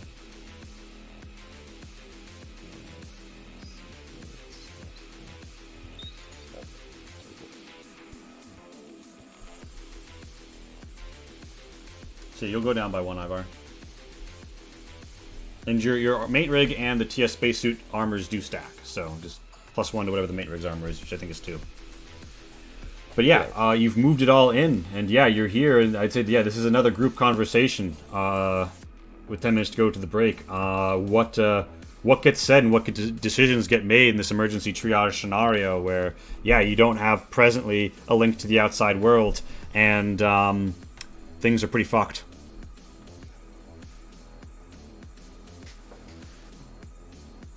I mean, I'm going to be busy seeing to everybody. Mm-hmm. You asked before about who would go into the tent. It would be everybody other than the Hounds of Orion. All right. So you, when you, Whoa. Mm-hmm. Whoa. Says who we're putting these for in the tent. We need to know. The only way we're getting out of here is if we know what put us here. We need to keep at least one of these guys alive. Yeah, we'll question him now. Are they in any fit state for that? Hit him with some adrenaline. If you spend an adrenaline, you will be able to forcibly revive one of these Hounds of Orion. Of course, adrenaline shot is also a very useful healing item, but you're not reviving these guys without spending some. How many adrenaline shots do I have? Is it only the one? I would have marked it as X2 if you had more than one. Yeah, I've only got one. I've got one too, but actually, wait. I thought I gave the medicine. I thought the medic had 2. I've got adrenaline and 2 medikits and medical supplies. So the thing you have 2 of is the medikit. My bad. Yeah. Mm-hmm. Well, I don't know. Madis doesn't know what. Well, Madis may not know I've got adrenaline, but I'm on the basis that I need to get myself out of this situation alive. I'm not spending my adrenaline on solving that mystery. Yeah, when you say that, so I'll also say, listen, they knew that this thing was going to be decoupled and was going to crash, right? So there's probably going to be somebody coming to look for them, right? Maybe, or well, if they find them, they'll find all of them. What difference does it make? Well, that might be our ticket out of here. That's a good point. Well, if that's the case, maybe we need these guys alive to help whoever comes looking for them find us and getting us out of here safely. These are all innocent bystanders. You suggesting we let one of them die for one of these bastards to get another shot at life? I'm suggesting it may. I'm saying it may come to letting one of them die so that the 3 of us can get out of here alive. And we're the best chance of anybody getting out alive because we're in the best health. Okay, I'm gonna. Can I check the status of the Hounds of Orion? Well, I kind of Give me an idea of like all 7 of these, or 6 of these. Yeah, alright. So, Rachel, people. heavy blood loss, will need medical attention within the day to be pretty sure she's going to live. If she doesn't get to a hospital today, odds of surviving poor. She's going to need a blood transfusion. Simple as. This guy, lacerations, head wound, assuming he doesn't have internal brain bleeding, which you have no way to check right now, he'll be fine. If he does, and he doesn't get to a hospital ASAP, dead. This woman, cuts on her face, her back is fucked, but otherwise she'll live. She won't need a hospital today. Barappa, you note under his ballistic weave suit, he's got a few scars, a few missing patches of fur where laser wounds have been. He seems like he's a rast who's done some rough and tumble shit, and it looks like his wounds aren't anything he's not going to be able to sleep off. So Rachel and a man whose ID puts him as Mark are the 2 who are in positions that potentially, I mean, she definitely needs a hospital today, or fucked. At the very least, she needs a blood transfusion today. Mark, maybe he's fine, maybe he's dead. You don't have a good way to get a good read on that right now. The Hounds of Orion, one of them has some broken ribs and is going to need surgery, and you think that they've got a punctured lung. The other is just a bit bruised up and should be able to live. Right. Okay. So don't tell me you've never triaged and prioritized people on injury rather than what suit they're wearing. Yeah, but we're talking about we're talking about 4 spaces in here for guaranteed, We don't know what we're protection talking from the about. elements. These guys were trying to stop the train from derailing, so we don't know what we're talking about with them. Yeah, they had a good reason for doing what they were doing, and they were in a hurry to do it. So they're also carrying illegal weapons, public train. We're a long way know. from the court system. There's a lot of people carrying illegal weapons on a public train these days. Right. We'll grab. I'll kind of point to the guy who's got the who's just got the kind of bruises and stuff. He can come in, and I'm gonna use my adrenaline on Barappa, which I'm assuming will help him. Yeah, I mean, you can recover. You could revive Barappa. Yeah. I mean, do I have to use the adrenaline? Can I just roll like medicine with my medical supplies to try and revive him? You think that to get him, I'm going to say that you think that Barappa might be able to come too. And what it will do, if you spend a med kit, it will be assured. If you don't, you will elicit an endurance test from Barappa, who will gain a positive modifier of how many successes you score to waking up in a reasonable time frame. Otherwise, he's going to be out for the foreseeable future. Or you slap him with an adrenaline. Right, so I can spend a medikit or an adrenaline, or just give him a chance. Give him a medicine roll and hope to get some successes. I've got the 4 edge, so I don't really want to roll medicine. Yeah, with the med kit, you'd also be rolling medicine. So the only non-roll option right now is to jab someone with adrenaline. Worth noting, you do have a drug called Drop that zeroes out your edge, but subsequent uses of it start to have negative impacts. So I'm going to use that right now. Yeah, you got 3 pills of it, so you can go down to 2. Yep. Pop and a drop. Pop the drop. It is the sour apple jelly bean with mint twist flavor. Tastes like a screw cork. Nice. All right. I've had my upper and lowering my edge, so probably a downer. That levels you out. And yeah, I'm going to roll with the medikit to revive Barappa then. All right. You'll be spending 1 medikit, and you'll be giving me your. What's the modifier then for that? The medikit. With the because you have nurse, a modifier of 2, but generally speaking, the medikit is just like 1-to-1 with how much you're healing them. Ah, right. Okay. So I get a +2 for nurse. Right. Yeah. It enables the test, and nurse gives you a +2 to that test. And I've got this lifesaver talent that says medikit successes may be used to heal health. Indeed. Normally, you'd only be able to get him back up to 1 health, and then everything else would go to his stamina. Because you've got Right, Lifesaver, okay. you'll be able to Yeah. heal into his health pool as well as his stamina. Okay. All right. So I'm rolling medicine with a +2 modifier. Yeah. Correct. Right. Okay. Cool. I'm All not. right. I'm not You taking pop edge. him up to 2 health, and he breathes. He's like, I feel my Skuluza twisted. He plays with his antenna. He looks around. And he's like, it looks like someone will call a real fucked up situation here, friend. So what's the skinny? What's going on? He stretches and pops, and he's like, fuck. And he looks and he's like, oh hey, You probably need to go and try and find a space suit. He's like, quickly. He's like, yeah, I probably do. And he looks around and he thinks about it, and he says, wait, I think I've got just the thing. And he reaches into his suit. He pulls out his wallet. He pulls out a rectangle. He flicks open his lighter. He lights a blunt. He blows the smoke, and in the smoke rings, you see 10-minute break. We'll be back at 5:10 p.m. Eastern. Thank you, everyone, for coming out. Exclamation mark change stars for the Kickstarter. Exclamation mark quick start for the quick start to sort of dive into these rules in a nice laid out format. Exclamation mark links to see things like our...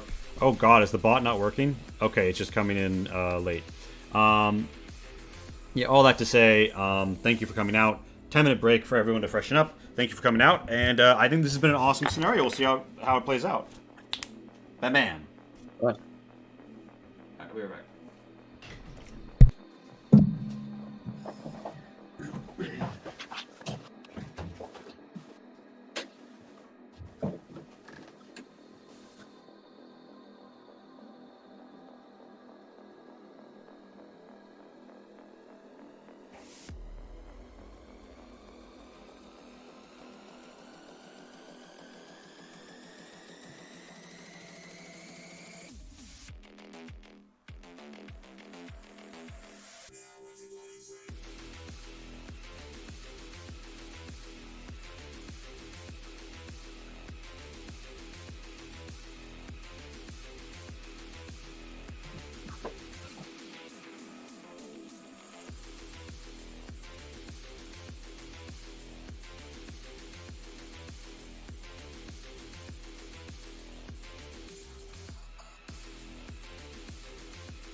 Luckily, I had the wherewithal to dodge away from my teammate there.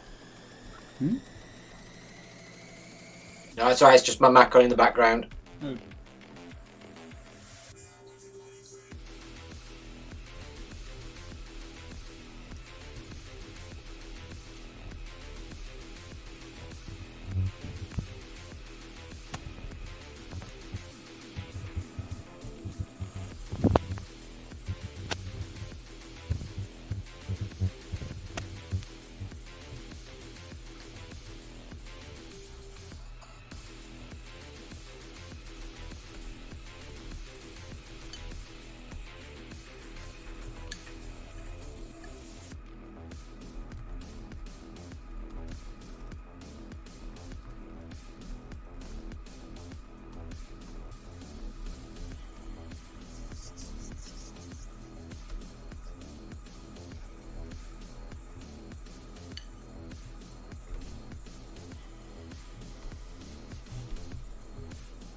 Alright, it's 5:10 as I see it. We good to go?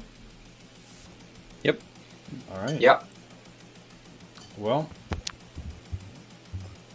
Barappa is back on his feet. Thanks, Mattis with a thanks, Doc, and says, "So what's the plan?" And it turns over to the players, and he goes off to try and find, something suitable to keep him alive. But Ivar, Nirusha, and Mattis, you're still in more or less the scenario you were in before. Taking a cue from the surviving Rast, clearly Mattis is not going to do it. So I drag the most likely to survive Hound of Orion. I'm pulling it by its feet over and I put it in the tent myself because clearly nobody's helping me with this. I'm going to have to solve this mystery on my own. So No, I'll definitely help. I'll definitely help. You'll help? Okay. Oh, yeah. You'll help me. I'll probably drag it over, kind of giving you this look as if, well, if you're not going to help, and maybe you surprise me a bit by coming over, and it's like, oh, okay then. You seen the message in Twitch? Still on the break page? Oh, my bad. I've just started using studio mode, so I forgot to hit the transition button. Thank you for the notification Q Prime and the gentle reminder, Matt, because I was definitely gonna miss that. Yes, boom. Here we are, seeing the player's experience and world again. So Nirush and Mattis have the moment as you pop the lad in the tent. Yes, I help obviously by holding up the tent flap for them.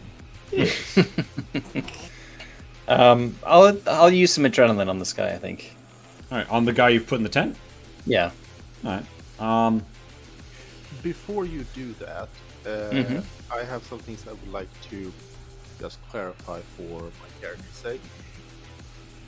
Or is there any way for him to tell what time of day it is? Yeah, based on what you knew from the train, it is about 3 hours to sunset. All right. How dark is this cave, and do we have a light source? The light from outside is so severe and bouncing off of the various beads of sand that this deep in, you still have dim light. And we've all got slates, or, in my case, the dim greenish glow from You've also my- got helmet lights on the on the TS standard if you want to pop those on. Oh, okay. But at the moment, light's no issue. All right, cool. Carry on. Adrenaline in. All right, yeah. So you pop him with the adrenaline. He gasps up at 1 health and max stamina. He heaves. He gasps. He looks at you. He looks around. He does not seem to immediately understand what's happening. And then he's groggily looking at you. He's come to. He looks down. He realizes he's been stripped, and he says, "Who are you?" It's not important who we are, it's important how we got here. He kind of he looks around. He's like, all these bodies. Oh no, I remember. It wasn't supposed to happen like this. What were you trying to do on the train? We were trying to begin decelerating the rear car so it wouldn't derail when we decoupled. Why did you think it would do that? Because it was More the to plan. point, how did you know? Whose plan? He looks up at you and he thinks about it for a moment and he says, If he doesn't answer, I'm going to grab him and pull him towards me. Whose plan? all right. He looks at you and he looks a little defiant and he says, I'm not going to tell you that. I've already said too much. Do I have any power of coercion? And slapping him about? Yeah, I mean, you're threatening to him, and he's in a very vulnerable point. I mean, he's down to his skivvies and whatnot. It is still going to be however he communicate to convince him to talk. If you slap him about, you will gain a positive modifier from your melee skill, although, some people might not consider that the most ethical thing. You can do it. I'll try convincing him first. I'll say you're only alive in this tent because of me. And he That looks convinced him. around. He looks around. Want me to communicate with a modifier of 2? Okay, communicate with a modifier of 2. As communicates with a modifier of 2. No, Ding dong, but go. the way that you say it really, touches Mattis in a not good touch way. As, this guy now looks at you, a medic, with eyes as if though accusatorily. And Mattis, you take 1 edge. And the guy just says, I'll remember that. But I can't tell you anything.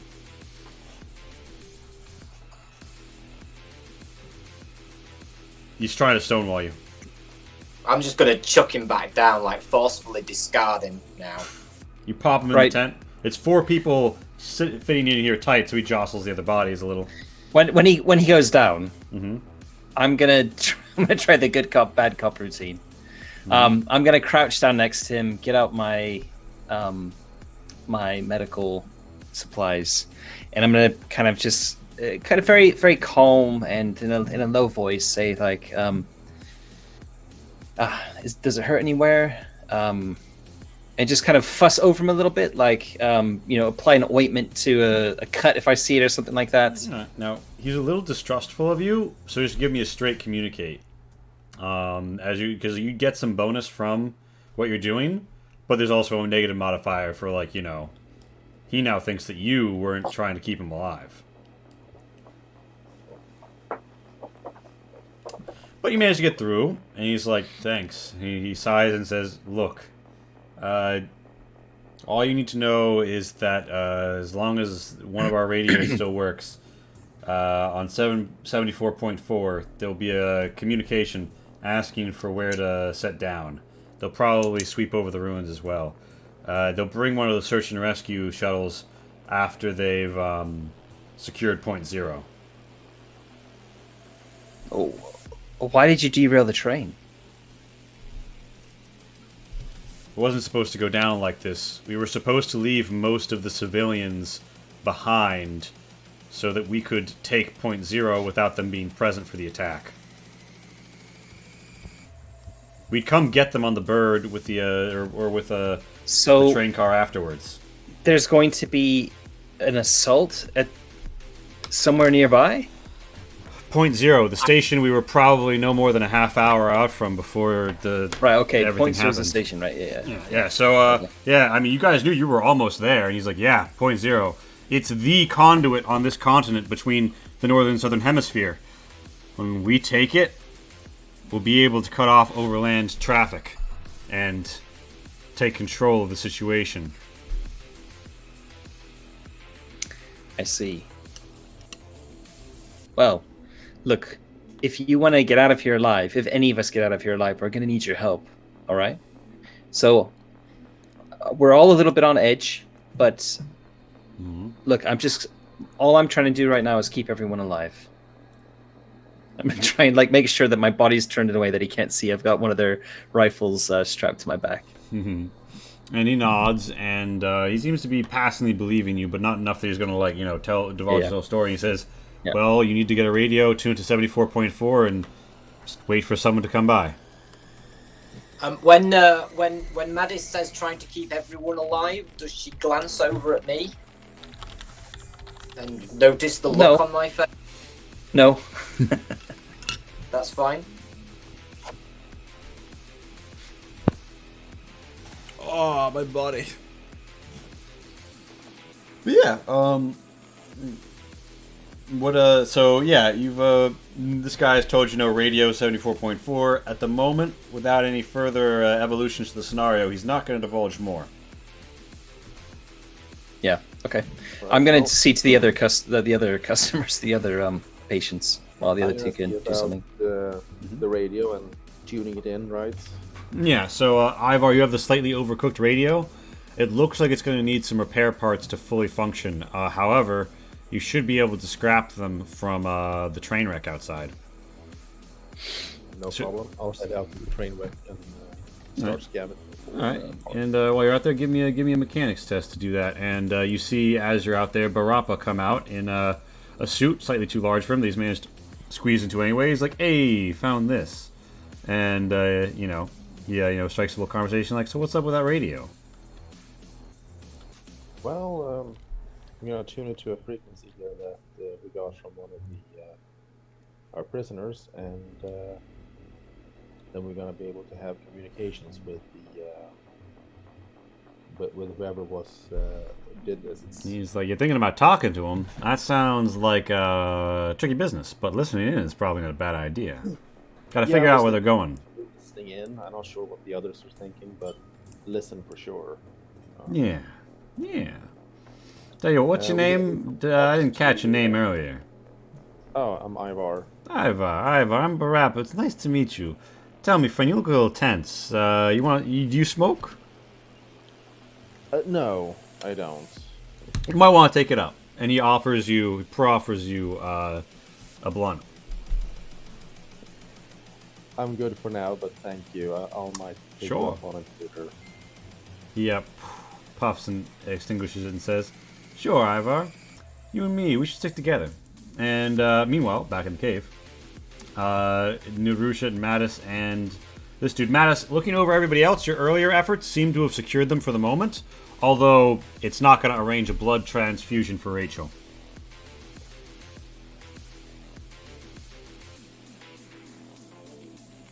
Yeah. I'm going to be kind of like helping out because I kind of am obliged to do so, but I'm very quietly going to say to Madis, I'm going to say that the chances of us all getting out of here are too small.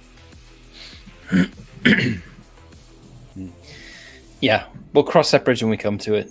You do recall that this dude mentioned that they were going to send the search and rescue bird once they took Point Zero, and you know that you're so close that the search and rescue unit that would be sent for you is the one stationed at Point Zero,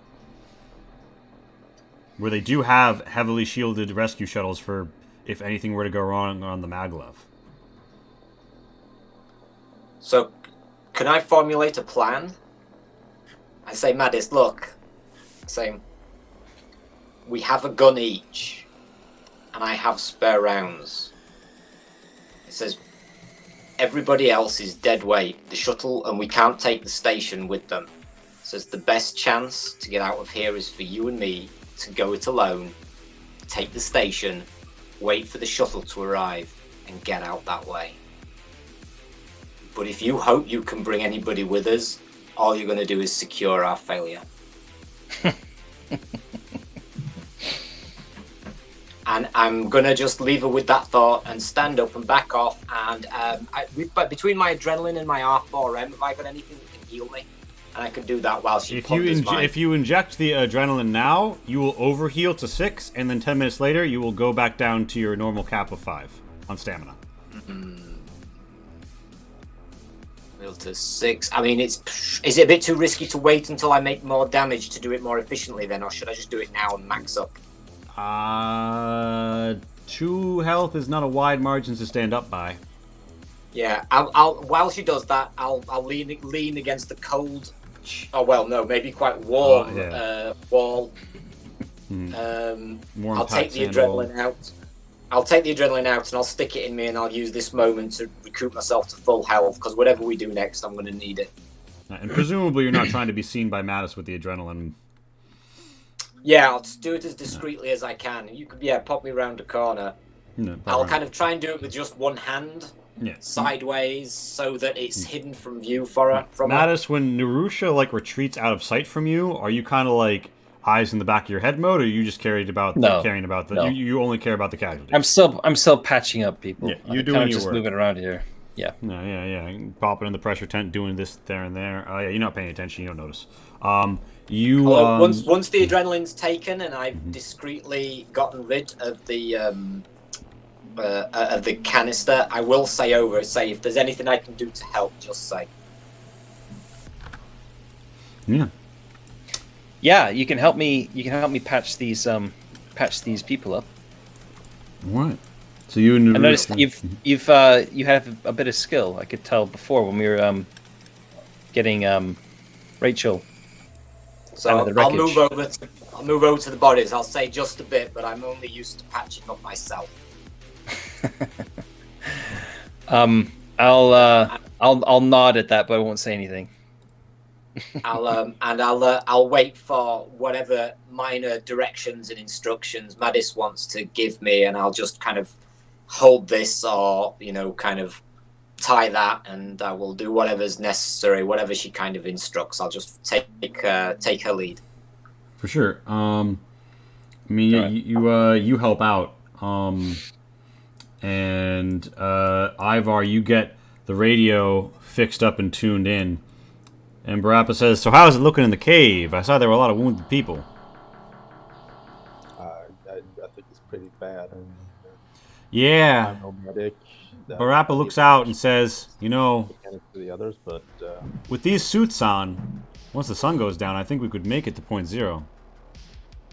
we should, if we can keep a decent pace. I mean, it's still probably wasn't like a half-hour train ride still for us, so it's gonna be all night walking.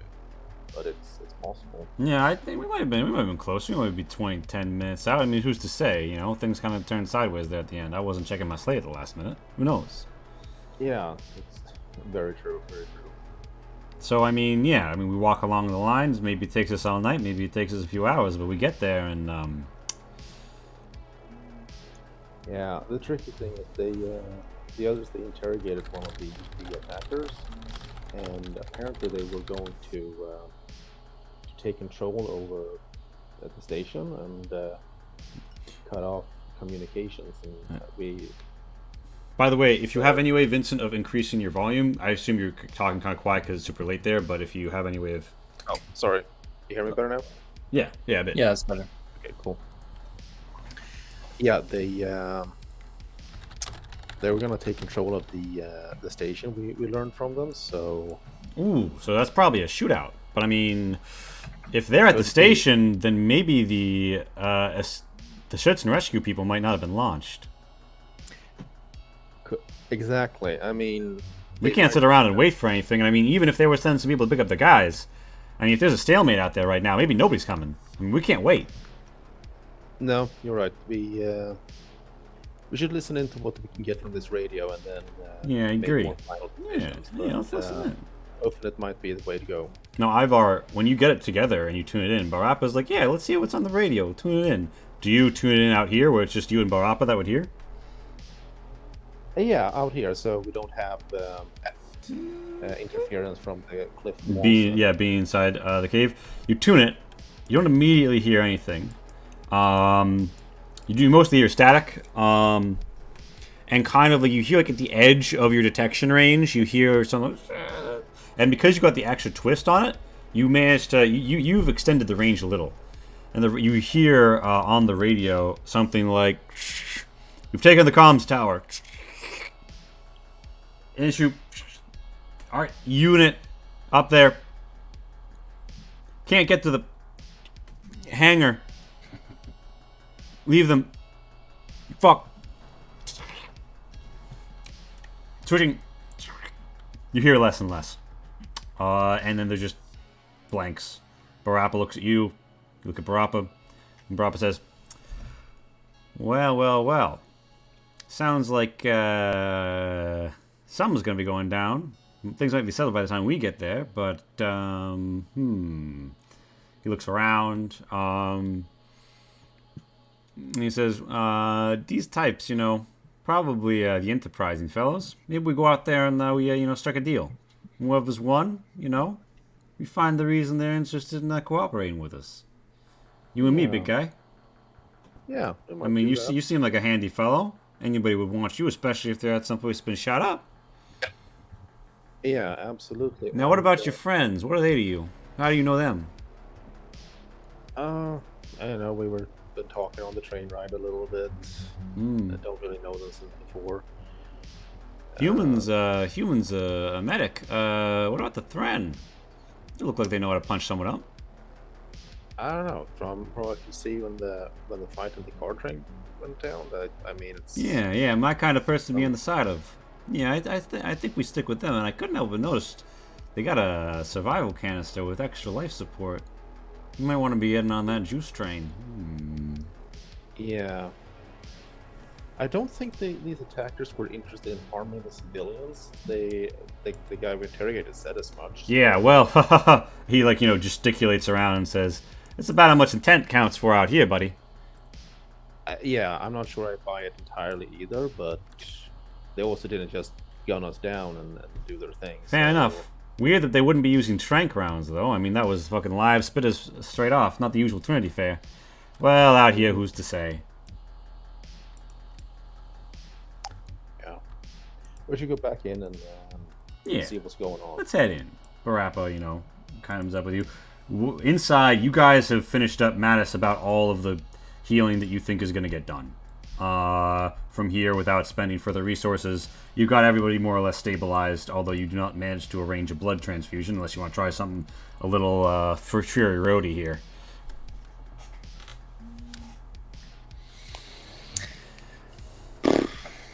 I think we've been doing this for a little while. Mm-hmm. I think I'm going to take a bit of a break and ask Ivar and Barappa what they've found out. Barappa's like, well, what have we found out, Ivar? And looks at Ivar. Well, I got the radio working and tuned it in like that guy said, and we listened. There's just pick up battle conversations and attacks on a hangar, control tower or something. It was very broken up. Couldn't say which side was winning.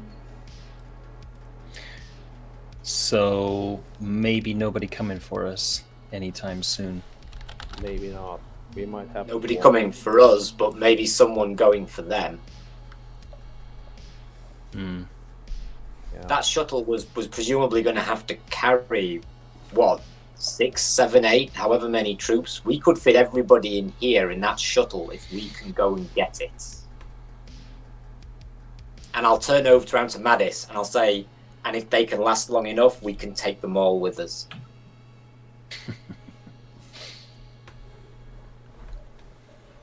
I mean, how about this? Let's forget the battle. Let's forget the taking the tower. Let's just wait for that shuttle to arrive and take the shuttle.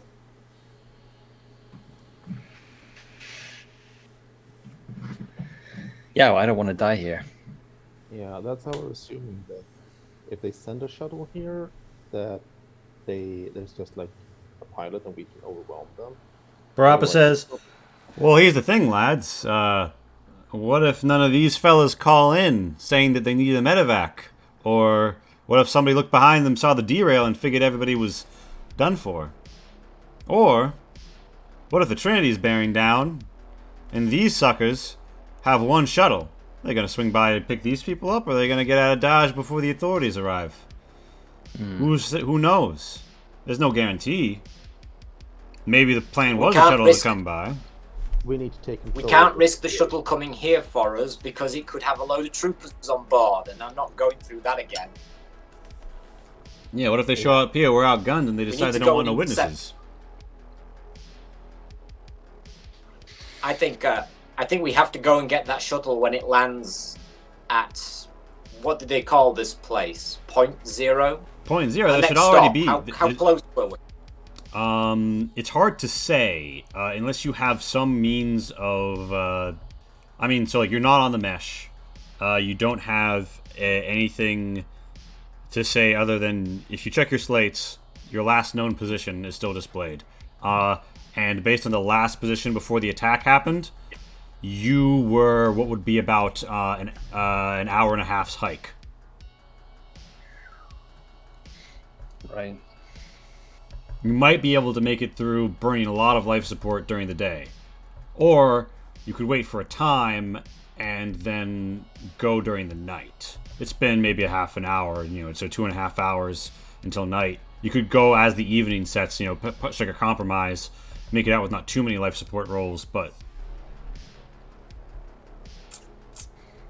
I suggest we wait until nightfall and start walking towards point zero then. That way we don't need to deal with the radiation, and we can have some rest. Maybe see if there's any salvageable food in the bar cart before we go. I guess worst case scenario, we missed the shuttle, but at least we're still at point zero, and there'll be protection and food and water there. Exactly. But what we're going to do about these bodies, I don't know.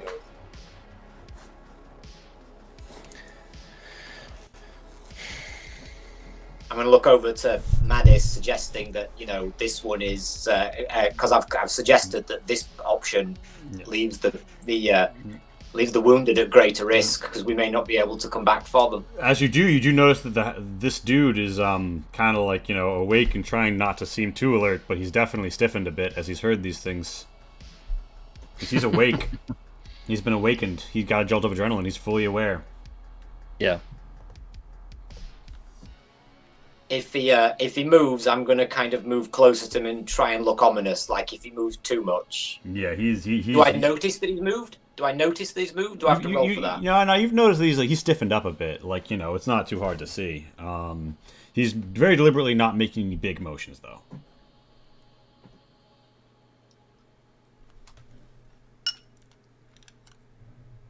Is there any chance we could radio on their behalf and get the shuttle straight here?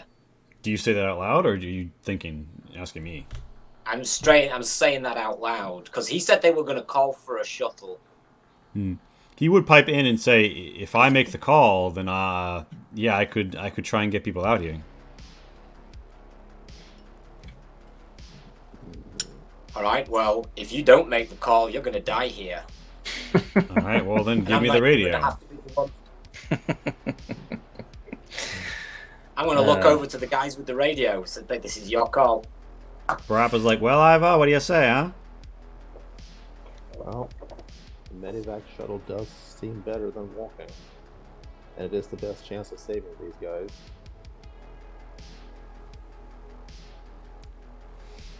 If we can save them, I think we should try. Yeah, I mean, if they don't take us with us, then we'll just have to walk anyways. Oh, they'll take us with them. And I nod with a sense of self-assuredness. They'll take us with them. Alright, well, let him make the call then, and if you don't have anything against it, I'm not. He puts his hands up, slowly stands, walks into the corner and says, just hand me the radio, and I mean, I'm down to my skivvies. I'm not going to last in the sun. Can you do anything to cover me? Or, I mean, like, you know, I don't want to get rad sickness just standing out there getting baked. Did you guys not bring the radio back in with you? Ivar did, Yeah, we did have it here, but It's just that, you're not getting, like, you were getting some signal before Ivar, but you step into the cave, no signal. Okay, I'm going to grab this guy by the scruff of the neck, Mm-hmm. and I'm going to push him right in front of Ivar. I'm going to say, tell him what to say. And this guy looks at Ivar and says, thinks about it, and he says, okay. Tell them that that you're just say Eagle 6. There's been a derail. Come pick us up. Cave near the crash site. Code 515. Okay, now I grab him by the scruff of the neck and I say, I grab him by the scruff of the neck and I say, which code do you really say that doesn't warn them? He's like that's the code. Now give me an insight test. Me? Yeah. Okay, insight test. Great. Just no modifiers? No modifiers. But with the edge, because you're so on edge, you pick it out. You can tell he's lying. He's lying. You know he's full of shit. This is definitely something that will warn them. Of course I knew it was lying. I didn't need a roll for that. Indeed, but What now can I do about it? you gotta about it? with the assuredness that you know that he's you feel like you gaze into his eyes and you see the sort of desperate vermin that he is, and you gain a communicate modifier of 2 if you're trying to tell him just give you the real thing. So make me communicate with the modifier of 2 as you confidently go through his lie and you see what will help you, get him. All right, yeah. And he's like, fine. Our call sign isn't actually Eagle 6. It's Falcon 2. Falcon 2, and there isn't a code or anything. Code 515 is just what we say when we've been compromised. You get the feeling he's telling the truth. Falcon 2, derail, pick us up. That'll do it? That'll do it. If you could give them a grid coordinate, they might get here faster, but I mean, as is, they can just fly north along and see where the derail is. All right, I'm gonna rag him back from Ivan, and I'm gonna whisper to him. Well done. You might have just saved your own life. He seems to positively react to that, although he's very scared. He's like, "Can I get back in the tent now? I'm feeling real warm." I'll let him get back in the tent. He scrolls up in there.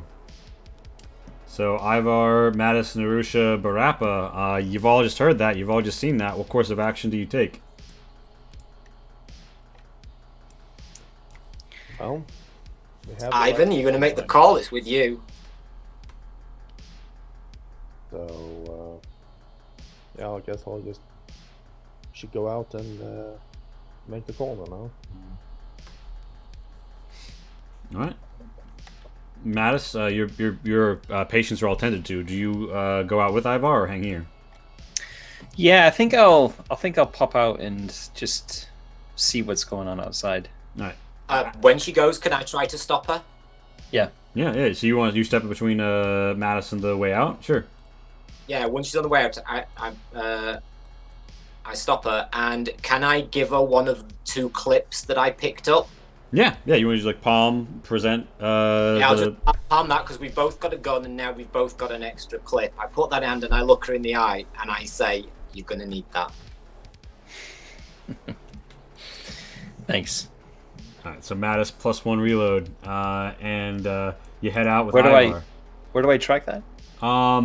Right now, just like your inventory. Sorry, there's not an No, ammo that's fine. That's store. cool. Yep. Nope, all good. I'll do that. I'll throw you out. Yes, you're with Ivar. At this point, everyone make me a life support test. Because you've been out. You've been out and about. Ivar go down by 1. Everybody else is holding steady. You make the call, Ivar, and what do you say? Come in. This is Falcon 2. Sorry, while he's making the call, I also want to be. I don't want to be kind of near him necessarily. I want to be looking around, see if there's any other bodies or anything like that, or Sure. anything else to be seen. Roll me a scrutiny. Keeping your eyes peeled, checking things out.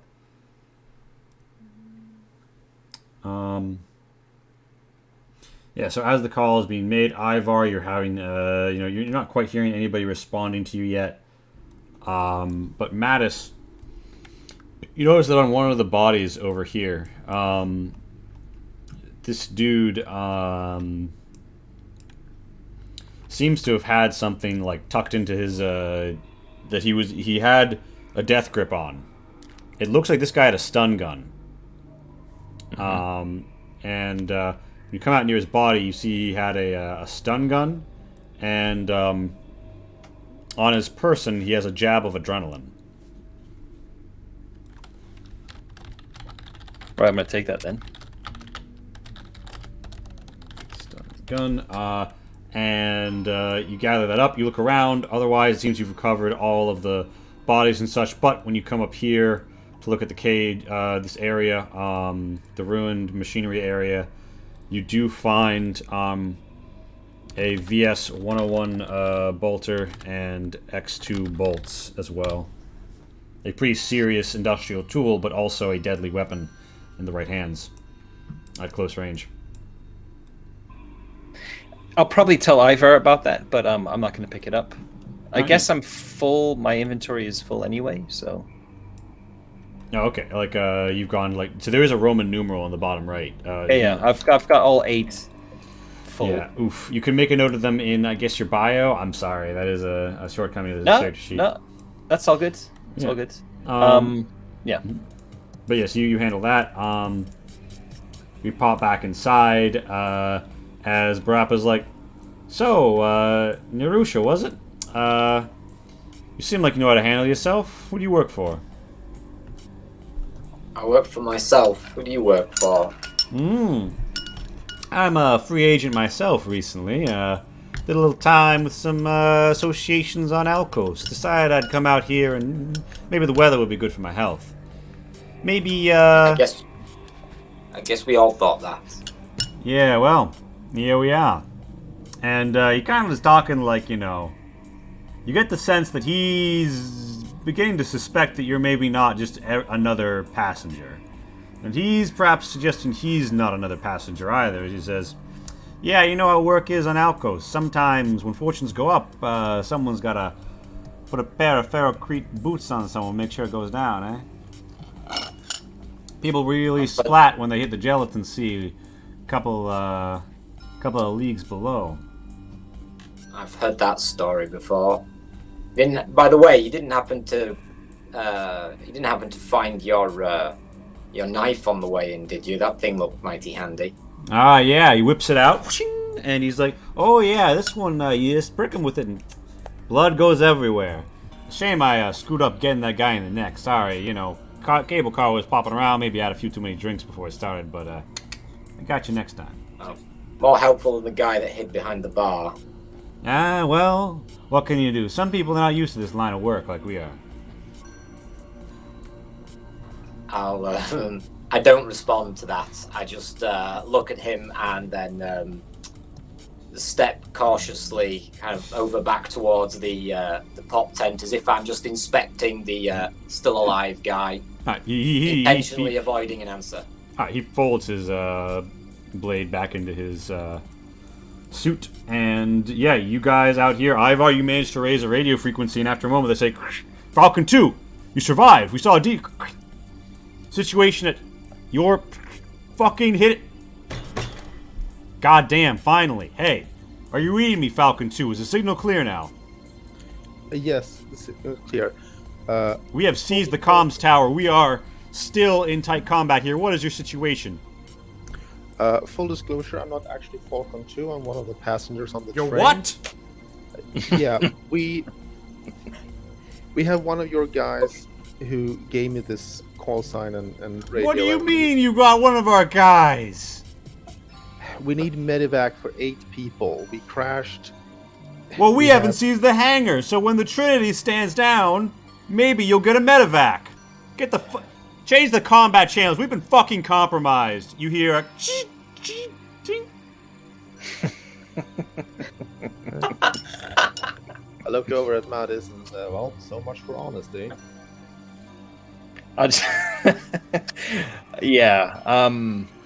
I'll probably just shake my head.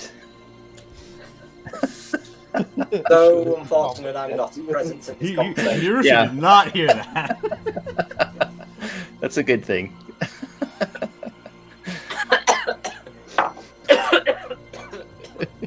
Yeah. So, Mattis, you just shake your head. It should seem that 74.4 is now a rather dead channel. After a full disclosure, what do you two do before you head back inside? I'm going to check what's left of this bar wagon and see if there's any like food supplies or snacks, like salted peanuts or something like that. Give me there's a lot of like shit, and also you're beginning to hear like a buckling as you see some of the bolts and stuff are searing, coming loose. Some of the more precious metals on the inside that aren't well radiation shielded are slagged. You see bits of like trace amounts of silver and gold drooping as if though like a deliciously alluring advertisement, but it's dripping onto the floor. This cart looks like it might not be for super long, and some things have been seared over already. Give me a screw. It's a straight screw. And, okay, yeah. Ivar, you find, some bar snacks. You find some sliced and, well-preserved Impliwat slices. You find, some salted peanuts, and you, generally speaking, you find like a protein bar that's basically just like, grub worm cooked up into a slab. So you find enough food to give everybody who's awake a bit of a meal. Cool. Not the most nutritious, but it'll sustain you. While Ivar is like bouncing around at the bar for some food, Mattis, you also, of course, find some intact bottles of alcohol. Mattis, what do you do? Oh God, I don't know. I was kind of hoping that there would be a yeah. Oh God. Mattis is just standing in the car here with Ivar. Ivar's I'm going just shaking. through the I'm just standing there shaking my head like all these people. They're gonna fucking die. And I'm kind of torn. Like, do I say something to Ivar? It's too late now. Because I'm not thinking about the main thing I'm thinking about is the ship's not going to come. It's not going to pick up the people who need to be evacuated. We can walk out after dark, but all the other people aren't. I've got adrenaline, right? So we can at least try and revive someone else. So I'm going to go back and I'm going to try and get as many people up and on their feet as I can. Because if we're going to have to abandon them, then... No. Now, as I register here, you've got one remaining adrenaline jab, yeah? Yeah. So who do you adrenalize?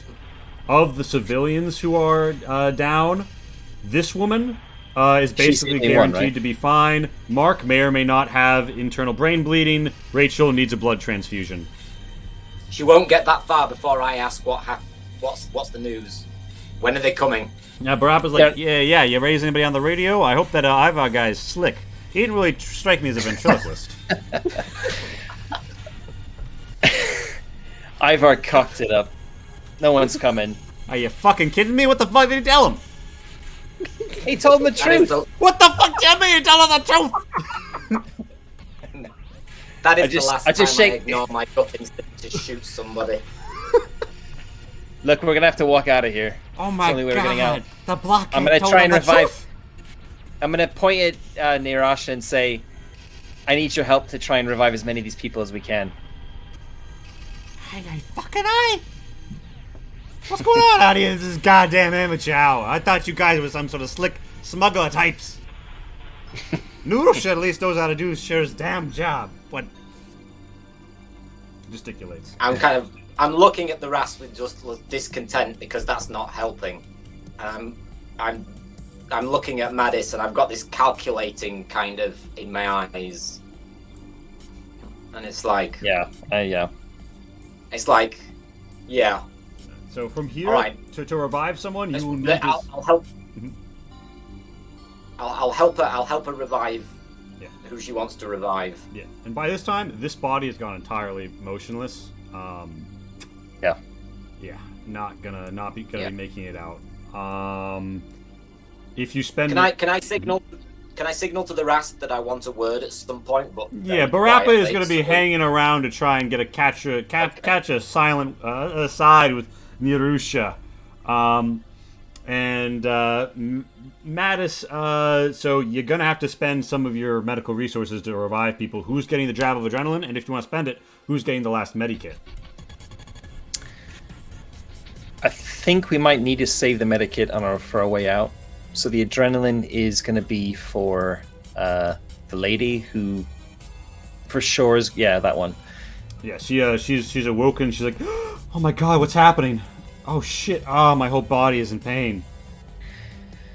Yeah, you're gonna have to fight through the pain because you've just awoken into hell, basically. Oh fuck! I can feel it. Oh my god, I'm so hot. You keep her in the tent. You keep her in the tent, and she feels. Yeah, stay in the tent. And she's like, oh my god, where are we? Is this a cave? What the fuck? Oh my god. Can I go and kneel down by her and put my hands, like if she's lying down, put my hands inside of her head and whisper some Threnling that would probably not work on a human, but it's just like a cultural thing to just try and calm her down? No, yeah, she hears it, she looks at you, she's kind of confused, and she's like, oh, well, what is happening? I remember there were these... Oh my god, and she looks at like this Hound of Orion. She's like, oh my god, it's a Hound of Orion. You fucking piece of shit. And he's like, hey, fuck you. And he's like, hey, what? He's like, and she proceeds to start kicking this guy. She's like, fuck you, fuck you, fuck you, terrorist piece of shit.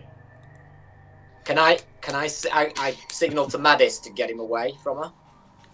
No. I'm just gonna shrug and be like, they're tight in that tent together. You got to put someone outside the tent to separate them, truly. Yeah, the Hound of Orion guy. Out.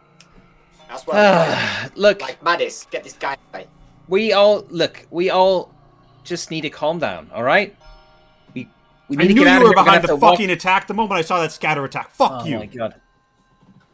She is not looking calm.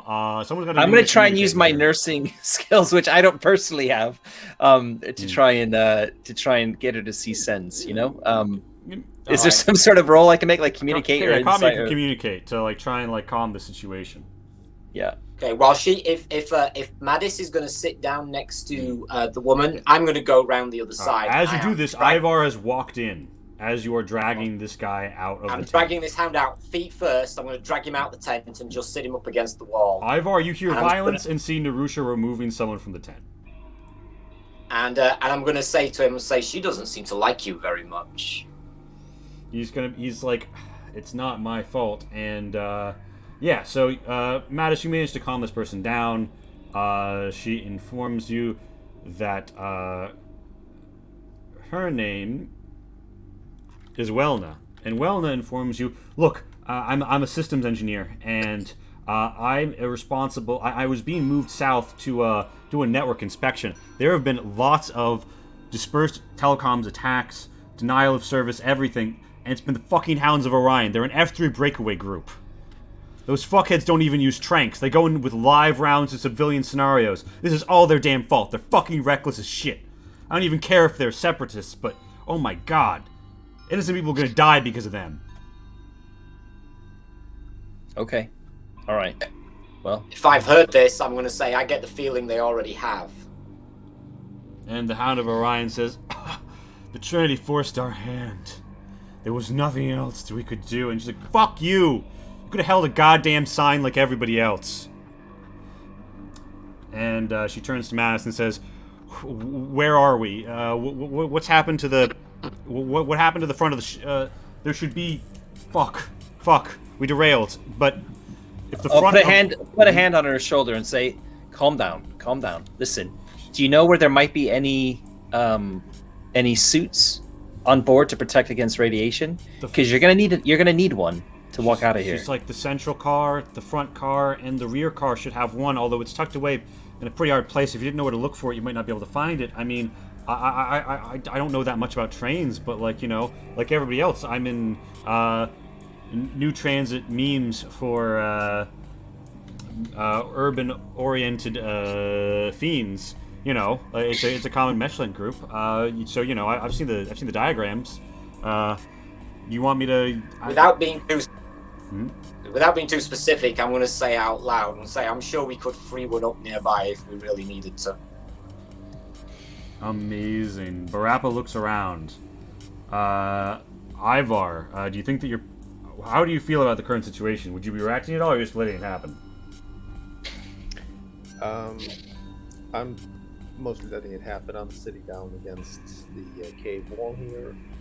I've put down the various food supplies I found, and like just waiting for everyone to stop arguing and say, "Hey, can we all sit and have a rest and eat something before we do anything more?" But I'm waiting for people to finish yelling.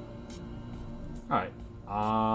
Yeah. So that's more or less what's happened, and Wellness says, okay, well, I can tell you exactly where to go to get it. If someone can go, you know, grab the suit, and then I can, if the rear car is nearby anyway, I have no idea, and then if it's still intact, I guess I could wear that one.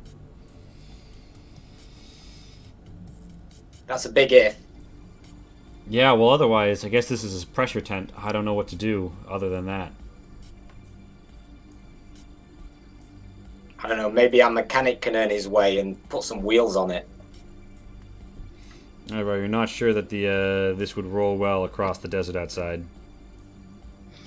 I'm sorry, I wasn't necessarily serious. Actually, I am going to look over to the Rast though, and if I can possibly say it without gathering too much attention, I'm going to say supplies bag and indicate with my eyes to get the supplies and put them in the bag before Ivan eats them all. Alright, make me a... do that? Is it brash enough? Make me a communicate, Nirusha, to convey this without... Yeah. I'm gonna place a box to symbolize where, like, the food stuff is. Make me a communicate to kind of, like, do this subtly. Yeah. And, Do I get any bonuses because, you know, me and this Rast, we're on the same wavelength? Not necessarily, because this is less about, like, how, like, euphemistic you are, and more about the fact that Ivar is, like, can clearly see both of you. Okay, you do. However, Mattis notices, and Mattis gets the feeling that you might be communicating something untoward. Mattis, you gain 1 edge, because you're not sure what Nirusha's up to. Barappa says, yeah, what's this, snacks, Ivar? I feel like I got the munchies. And he comes up and he starts, you know, to look over it, and he's kind of like, you know, sidles up. He's not like grabbing all the food yet, but he is putting hands all over it, bringing some of it like. I'm gonna make a point. I'm gonna make a point to play the good guy and just try and say, bag it, don't eat it. We'll need it later. Barappa's like, yeah, we should get this in a bag. Hey, let me find. You got a rucksack, didn't you, Nirusha? Let me just. And he comes to get the rucksack and tries to begin to. Barappa's trying to put the supplies into the bag. Look, Barappa, I think we should all just sit down and have a meal and rest, and then make sure figures build into a stressful situation. We should eat something and just Rappa's looking at you like, he's like, Paolo, I think that we're gonna need to be making some motion in the ocean here. We don't have time for second breakfasts here. Now, give me a communicate to try and, like, convince Barappa that, like, yeah, we do need to calm down here a second. Communicate with... With a super twist, Barappa looks back at Nerusha and kind of makes like a so-so symbol and says, "You're right. Going off half-cocked ain't gonna do nobody no favors. Let's break bread, shall we?" And gesticulates and is like, "Ooh, salted peanuts," and pops one in his mouth. And Nerusha, it seems like your companion has been recruited to the side of snack break. Is it possible to literally roll my eyes? Yes, you literally roll your eyes at the response to this. Mattis, you're over here with Welna. Would you have been saying anything, communicating with Welna during this time? Or would you go get the suit for her, or would you let someone else know where it is? I'm gonna go look for the suit, I think. All right, it's a quick pop in and out when she tells you exactly where within to get it. There are 2 suits here. One of them you see has been totally shredded, but the other managed to only be slightly impaled, and due to the self-healing auto-clot nature of the TS spacesuit, it patches itself up when you pull the metal out. And you come back inside, and you've got one for Welna. Welna suits up right quick, steps out of the pressure tent, and says, "Well, I guess that's the best we could have hoped for. What about these other 2?" And she points to Mark and Rachel. She's the guy over here, and he's like, "Oh my gosh, he's been outside. Oh my god." She puts a hand to his neck and says, "He's dead." Well, fucking serves him right, I guess. He was behind all this, but still, he's dead. Oh god. Yeah, I've got nothing to say to that. I'm gonna drag her away a bit, I think. Okay, so Welna's like, "Oh god, I need to eat," and is like enjoying some food, but you can like drag her away as she's stuffing her face. Vincent, we can barely hear you, by the way. Again. Sorry, it's my microphone is attached to my headphone wire, so it moves around a bit. All right. Okay. Sorry, did you say something? Yeah, I didn't say anything except inviting Velna to eat. Yeah. All right. That's a good idea. All right. So Eating help my health at all? No.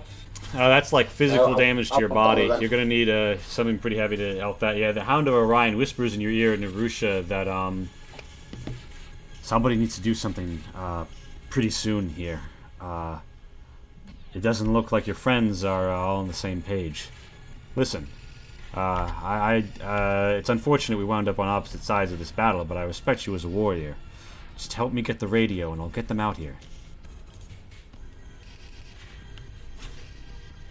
Okay, I'm just going to slam him back against the wall, and I'm saying, I think you forgot you don't have an opinion here. Yeah. Damn, but all I right. have taken on board instead. All right.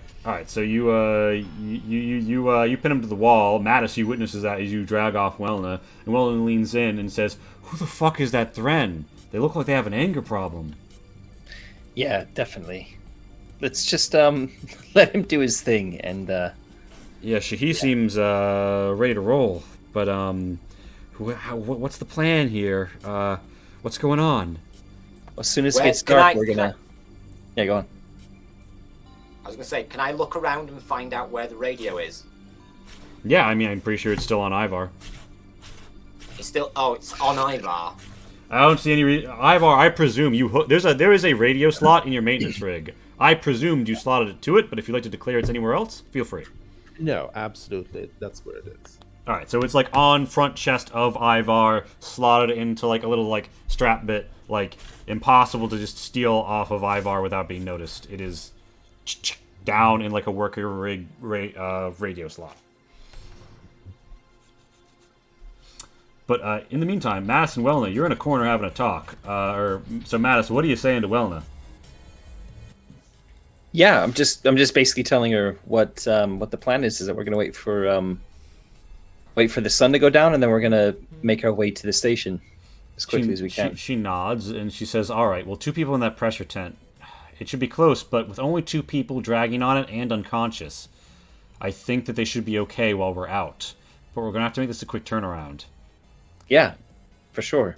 All right. Well, I'm ready to do it, but with just the standard give on our suits, if we're like over an hour's hike away, I'm not sure if we're going to make it in time. Unless we had... Does anybody have... I mean, maybe we could siphon more off of other suits or something? I'm assuming you've looked around for more life support. Well, I guess we can always do a little bit more scrounging. Look, you've got She isn't aware of the fact that there's a TS survival canister that... Yeah, I'm not going to tell her about that, though, either. Oh, okay. Because, you're not going to tell her, yeah. Well, no, because convincing Narusha to let us use it is not going to go down very well. No, but I'll suggest to her. Look, you seem to know like your way around this train. I've had a quick look around. I might have missed something. So why don't you have a look and see if you can find some more life support somewhere in the wreckage. That would really help out. It's like, yeah, sure. I'll go. You've got a suit on now, so yeah. Yeah. So, Wellna heads off to gather some resources.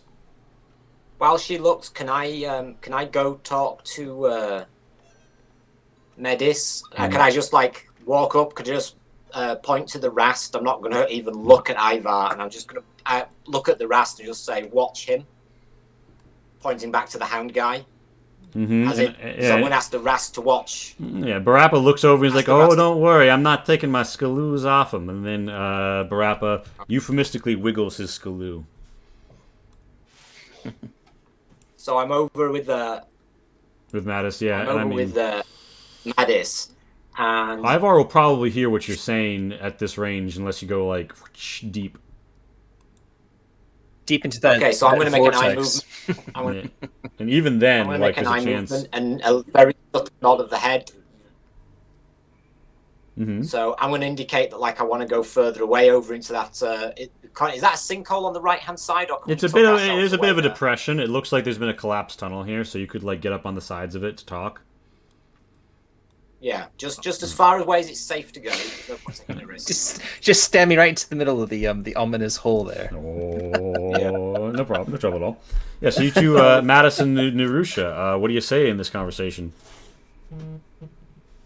Says, what is it? What do you want? I might be able to get us another shot at the shuttle, but we need that radio off Ivan. And I sure as hell would rather not shoot him for it. Have you tried asking him? I get a feeling you would be better at that. All right. Okay, I'll go wander over to Ivar. All right, Mass wanders over to you, Ivar. Hey, Narusha thinks that Shahi might have a shot at, or wants to have a shot at raising somebody on the radio. Yeah. We try it? Yeah, I see no harm in that, and I take out the Thanks. radio and hand it over to her. Yeah, I'll take it back to Narusha and hand it over and say, "You just a bit of empathy sometimes, you know, goes a long way." I'm going to take the radio off of this dour look on my face. It's like, yeah, I think I forgot to pack that. I think I forgot about it. So I'm just going to kind of... What's empathy? I'm going to have to walk back. I'm going to have to walk back to the guy because the radio channel, I believe, is now... Well, the first thing I'm going to do is I know what frequency we were told, so I'm going to try on the same frequency as before because I wasn't there the first time. Yeah. I'll mention that to you as well. I'll say that... Oh yeah, the 74.4 probably isn't working because they said to change the channel when they heard that we weren't one of them. Okay. But you'll probably need to use it like outside of the cave as well. Although you probably know that already. Okay. I march myself down to the Hound. Mm-hmm. I say, we need a different channel. Tell us how to contact them. He rubs his head and says, if they thought the channel was compromised, standard operating procedure would be changed to 114. I look at him again. He's lied before. You know the measure of this man's feelings, and you know that he wants an evac, and he thinks that you're the sort of person who's going to get it. Yeah. Get it. Yeah. 114. I say to him, Falcon it's- 2. Yeah, but you're gonna. Derail. It's gonna be more complicated than that now that there's been already one false alarm here. They're gonna want to know who they're talking What to. do I say? You need to have me. There's no other way. If the ghost's already been given up, they'll just guess that you got the second frequency out of me. I mean, they need to think I'm in control of the situation. If they don't hear a voice they know, they're probably just going to switch to a new designation passed around on site. I won't know it. There's only one fallback frequency. This is our last shot. You've got to give me the radio. You can't do this on your own. All right, it's fine. So I get up, drag him up to his feet. Mm-hmm. We're going to head over towards the exit. But before we get there, I'm going to stop. I'm going to turn to the Rast. I want to say, Barappa, Yeah. bring the knife. Bring the knife. He's like, sure thing. Yeah, he tips his Skaloo to Ivar and says, be right back. Ivar, I'll be back for snack time soon. And Barappa comes out, flicking out his Rastian shoehorn, playing with it idly. And yeah, you three head outside. We head outside. And as you're going out, you pass Welna, who's carrying like a canister of some sort. Seems to be ripped out of a wall panel that she's like unscrewed. And she's like, oh, that bastard. Okay, well, you've got him under control, but, wait a minute, what are you gonna do with that knife? Oh my god, that thing is wildly illegal. And he's like, yeah, but if you don't tell anybody, I won't. Wink! And she's like, why did you say wink audibly? Oh, I don't even want to know. And she goes back inside. And, So I am literally going to square up to the hound guy, and I like that with position with the Rast kind of sort of just behind him, so he can't see what the Rast is doing with the knife. Mm-hmm. Okay, so I'm in front of the guy, the Rast is behind him, and I'm going to say, in very simple terms, I say, if this doesn't go perfect, you don't go back in that cave. He's like, all right, I'll fucking... he's like, hand me the thing. Or tune it yourself. You can hold it. It doesn't matter. Just get me on 114. I'll hold the mic up to him. I tune it to 114. Shh. And We are almost at the hangar. We are almost at the hangar. I think they're trying to take off and make an escape. You've got to cut that off. We can't let them out of here with the shuttles or we'll have no way to get out of here. We have reports of a pursuer in orbit. Maybe 12 hours out. That means marshals. We can't hold. And someone says, we're almost here. We've got Comp G. We're blowing the door. And you hear... And then the sounds of gunfire. And someone tunes in and says, we're here with the Archangel unit and comms. Don't worry, we're sending the signal. We're going to get everybody on the same page soon. And we just need to work past this. And the Hound says, hey, it's me. And Falcon 2. This is Falcon 2. It's ready. And they say, what the fuck is this? Is this another, who are you? Identify yourself. He's like, no. Listen, somebody took the radio from me, but we shot him. Yeah, it was ugly. You shot a civilian? Look, they didn't give us any other choice. The derail went really bad here. We got attacked on our way to the rear car. Things haven't gone as planned. I have most of my team is casualtied. I had to stick myself with some adrenaline I found. Listen, you gotta get somebody out here. We've derailed. I don't know my grid cords. And he is attempting to, make a communicate. And he's making a desperate communicate. I'll give him a modifier of 2 here for his comrades to hopefully believe him. And they say, shh. Listen, understood, but we don't have that shuttle. We don't have any reinforcements to send you. Listen, tonight, just stay safe. Tonight, we're going to send out the signal. We're going to bring everybody here. We'll have somebody drop over for you on the way to bring out reinforcements. No, we're not going to last that long. I've got people who are bleeding out here, man. Listen, we've got fighting everywhere. We don't have anyone to send you. We don't have the birds. We don't have the pilots. Somebody shot the fucking pilot on the way in here, and we can't revive him. The tranks are too heavy. What do you mean the tranks are too heavy? Hit him with adrenaline. No, we haven't been able to get him up. They're already fucked up. Listen, we can't risk it. I don't care if you can't risk it. We need the pilot. We need the pilot more alive than dead over the hope of getting some people out of a cave. Do what you can for your squad. Now get off this net. We've got... Oh my god, they're taking off. And then you hear a gunfire, and they say, leave it, Falcon 2. And he's like, no, you have to help us. And he says, we'll send someone as soon as we can. Now go.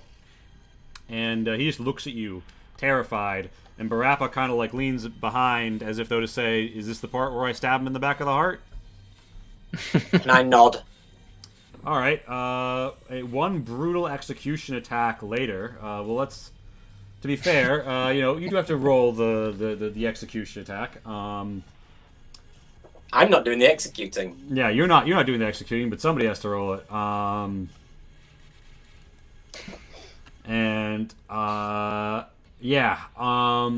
He lets out a terrible cry. Blood spurts all over the front of your suit, and this dude goes down. And after 10 seconds, he screams out through.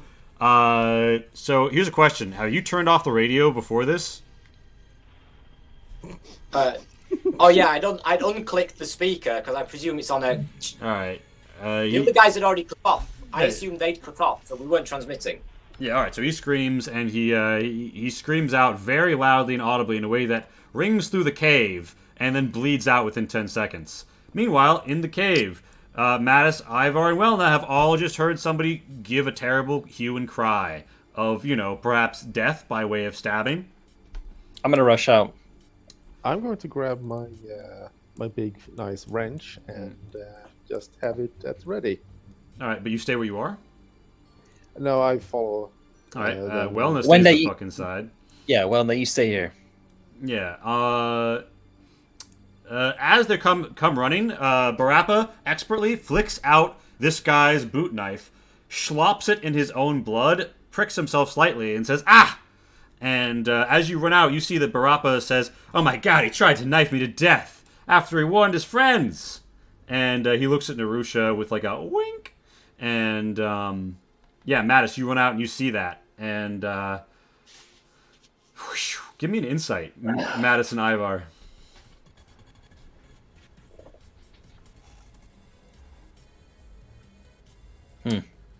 Mattis, you get the feeling that Barappa is maybe not the most honest person with his black market weapon coated in someone's blood.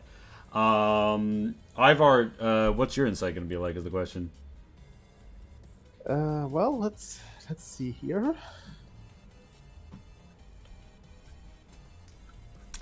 Who's to say? Mattis, though, you instinctively back up as if though you see something dangerous. You bump into Ivar as you do. And Ivar, you're jolted because you're not expecting that either, but you've got your thing at the ready, so you almost halfway swing at Mattis before you get yourself under control. But Ivar, you gain one edge as Mattis' shock knocks back to you. And Barappa's like, Hi, that guy. Well, I mean, hey, what are you going to do with one of those F3 types? Unfortunate. He wipes off his blade on the other dude's corpse and puts it back in his jacket. I'm just going to confidently walk straight past them and back into the cave. And on my way past, I'm just going to say, didn't go to plan.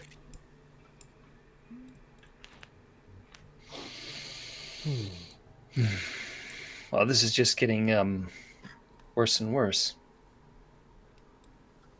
Yeah. Well, it's not great. Well, at least, man. Right. Well, Can I talk? Can I talk to? Oh, sorry, you guys are having a. Yeah. Ivar and Mattis, as that happens. Say anything? Do anything? Yes. Let's see here. Like, it's so strange that he would try to stab them. Like he was alone against those two, and I don't know. But why would he do that? or maybe he was hoping to get away. I don't know. Desperation. I've seen it happen before. All right.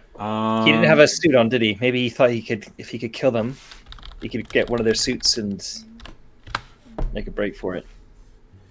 Yeah, that's true. That's true. So you have your feelings about it. You have your conversations. Ultimately, you were left with basically no hope of a shuttle coming, and everybody rolls me 2 more life support tests before the sun goes down. All right. 2 more. Yep.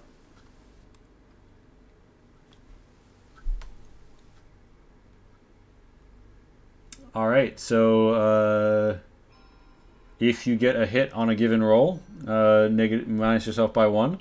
And with all that said and done, the sun's gone down, and Wellness said, if we can get out there, maybe we can do something. And everybody looks around, and There are 5 people alive and ready to walk. What am I minusing by 1? Stamina or health? Life support. Life support. Just go to the life support value near your armor and just take that down. Value, yeah.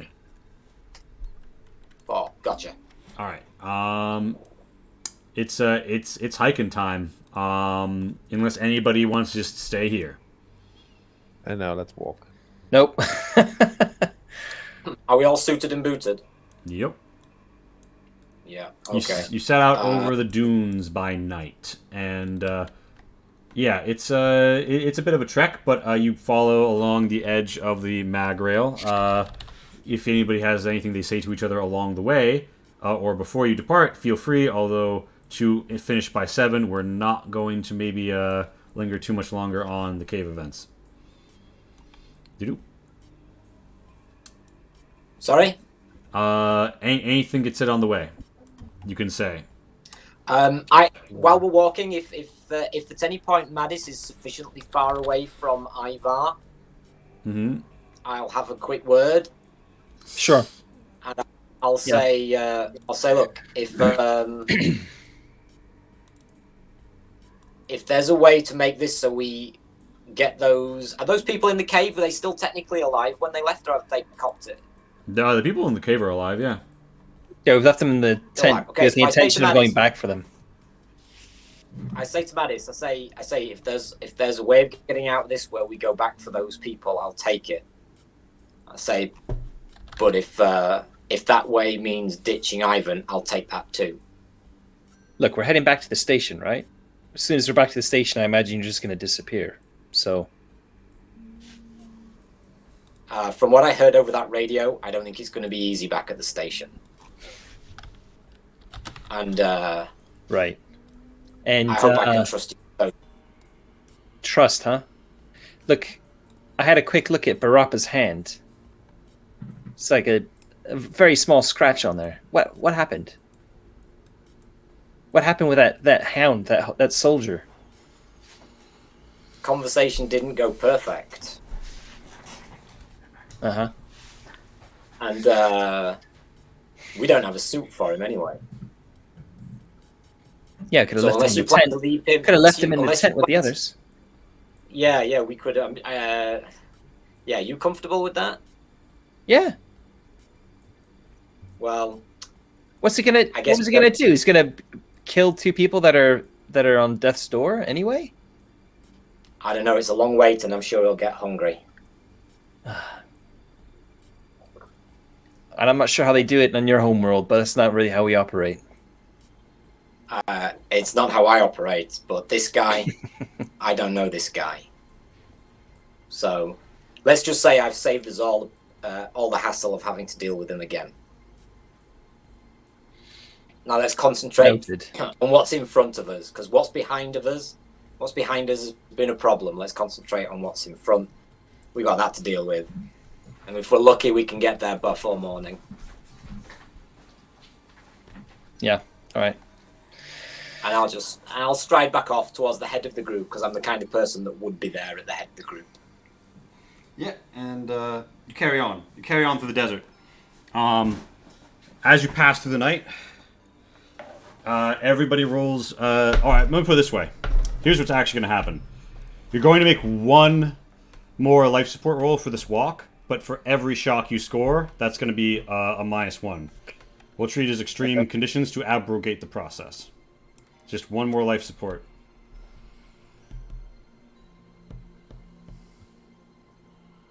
You're all fine. Hey.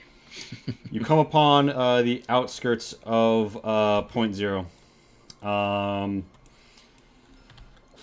You are, out on the edges. You're at your position is that you are all in the same roughly 10-meter area of where the PC's puck is.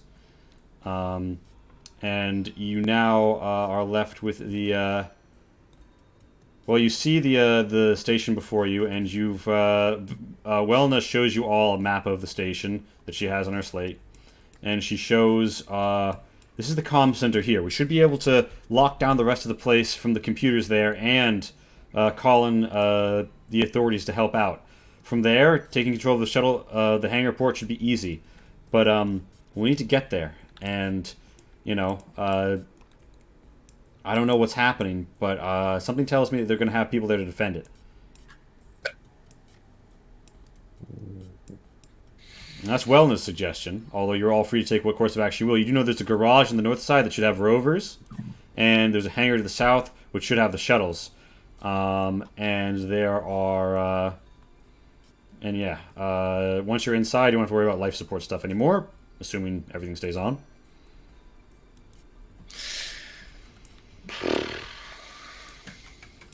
The shuttles are in the hangar, right? Yeah, it should be. Is it? So- It's probably more likely that we're going to get shot down if we take a shuttle than if we take a rover. Can we fit people in the back of a rover? You can fit people in the back of a rover. The rovers here can, when fully fueled and equipped with a special shield deployed on top of them, make a full run to the safety of the northern or southern hemisphere. It will not be a fast run. If you tried to take Rachel in a rover, you do not think she will make it to a hospital in time. Right. Okay. The other guy might. So as far as I'm concerned, I'm trying to get these people to like save their lives. I'm interested in the shuttle then. So, yeah. And you think that taking control of the comm center might be key to getting it. And if anybody might shoot you down, you'll be able to find that out at the comm center. I'm gonna look pointedly at Nirosha and say,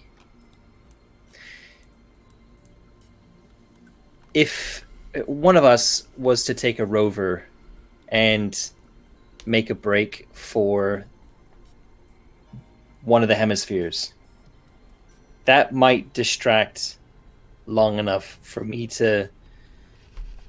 some of us to sneak in, grab a hangar, and go back and get the people who are still in that cave.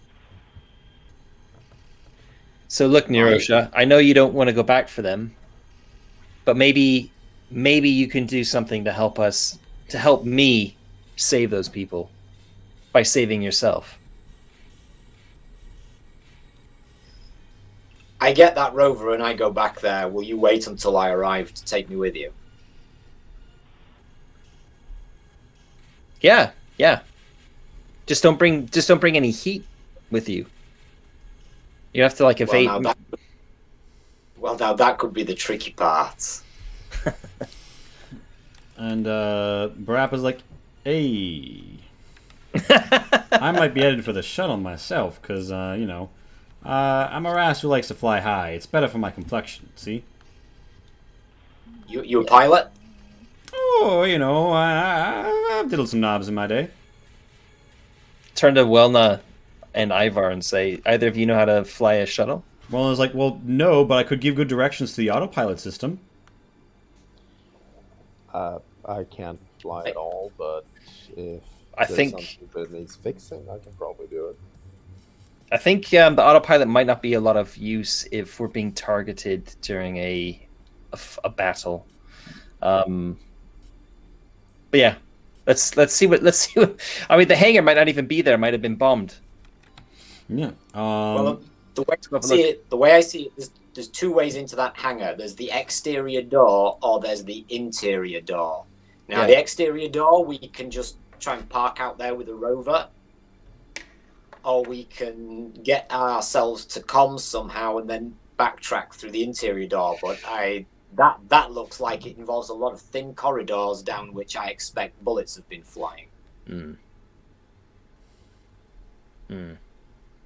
Where's the tower? I turned to the girl, whatever she was called. Well, no. Oh, the comm center is also the control tower that they were talking about. Yeah, that's right. Yeah, that's right. Comm center, West Point.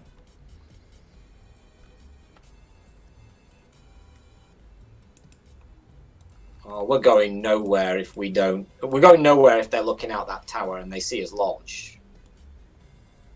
Because the first thing they'll do is contact orbit.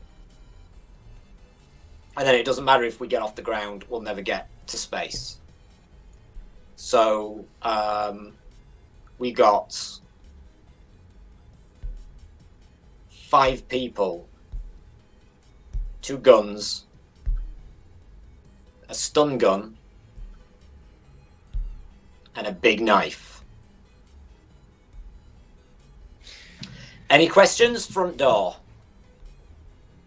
I really don't think it's going to be a good idea to go in there and and try and get into a fight. Okay. You're the only one with well, kind of take a look at Barappa. Well, the 2 of you might be the only ones who are any real good in the fight. Yeah, I know my way around a people stick, I see, but I'm thinking maybe if we slide into those comms center real nice. Well, now you say you are a systems engineer, right? Yeah. Well, you see, if they use that to launch the attack, or if you could counter it from there, we should be able to bring in just about anybody, right? Sure. Yeah. So I'm saying, what if we slide in the comms center after making a little distraction? They probably won't leave more than some tech nerds there. I think we can slick them a lot better than we can slick anybody who's armed up to try and defend a hangar. So Barappa's in favor of a hit on the comm center after a distraction is made. But he's going to follow whatever you guys do.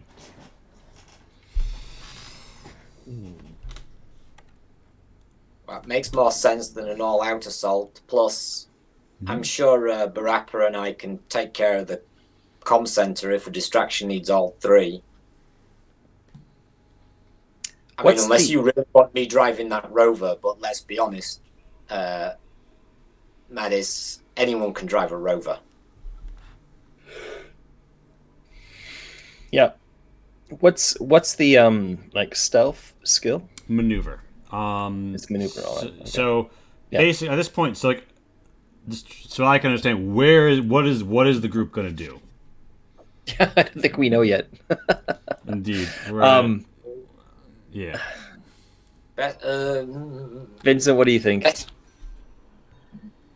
I think we should get wait. I didn't hear Vincent. What was that, Vincent?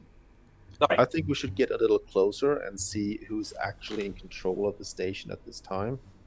All right, so you're outside, but like, there's nobody outside. There's no like banners displayed. So just a pure outside observation isn't going to tell you who's in charge. However, Welna does whip out her slate, tries to do some things, and says it looks like everybody's been switched over to an F3 band. That probably means Trinity not in control there, at the very least, not over comms. Can we, where the rail goes into the structure, is it like a big opening there you can just walk in? Or It's like a double ported opening because you can't just let the heat and the radiation in. It's actually like a shutter that like opens and closes ahead of the train entrance, but also can be pushed through by like, a maglev. You might be able to, with the mechanics, slide those back so that you can get the group in. It would be unexpected. That sounds good. Yeah. Unexpected is very good. Sounds better than trying to get. Yeah. Sounds better than trying to get them to let us in with the radio.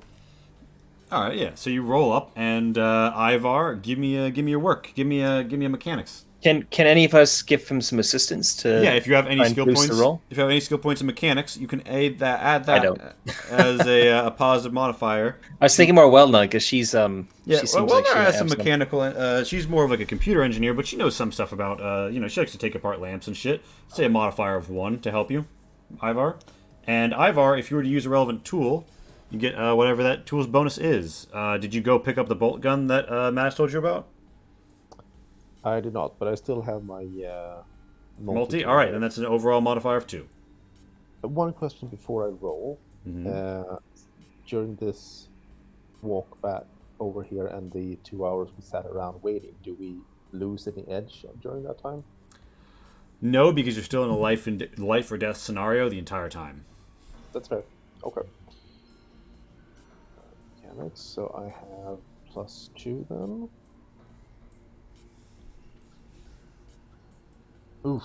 Ivar, you managed to get the door open. And right as Ivar opens the door, like 2 guards look over and say, "What was that?" And Ivar, you go ram rod stiff. You gain an edge, and you just straight up fall over in the heat, exhausted and sweating in your suit. And as everybody who sees this, makes me a resolve to not also gain an edge or even suffer a shock. Resolve. Oh yeah.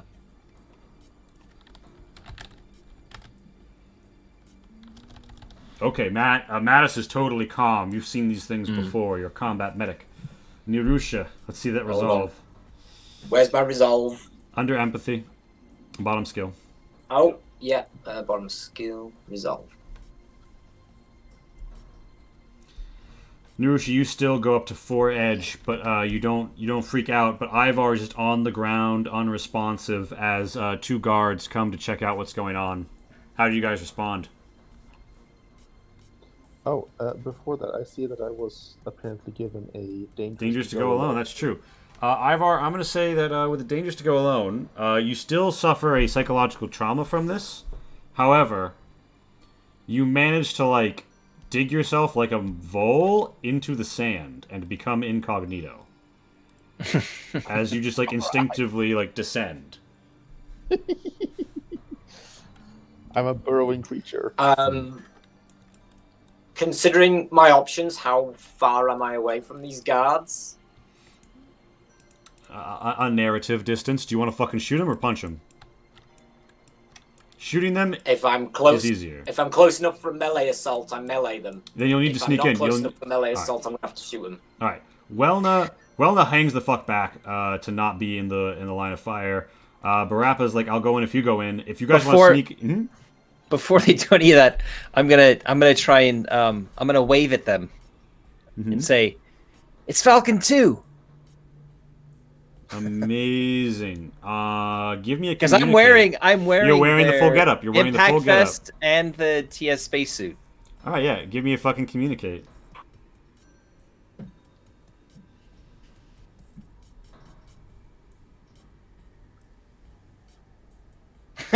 Oh yeah. As you do this, Nirusha, you are worried that maybe you have another very honest party member and you gain 1 edge. However, it does not turn out to be the case. And they're like, "Oh, thank goodness you made it in from out of the storm. Hey, you need to get in here. We've got everyone who we have to spare in the hangar right now.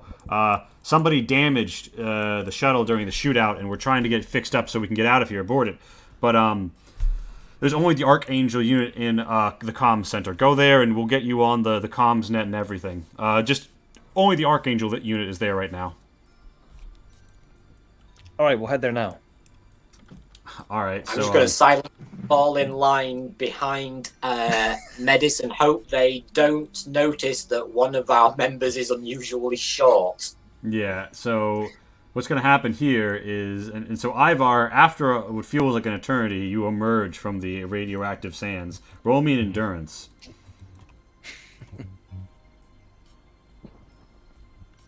All right.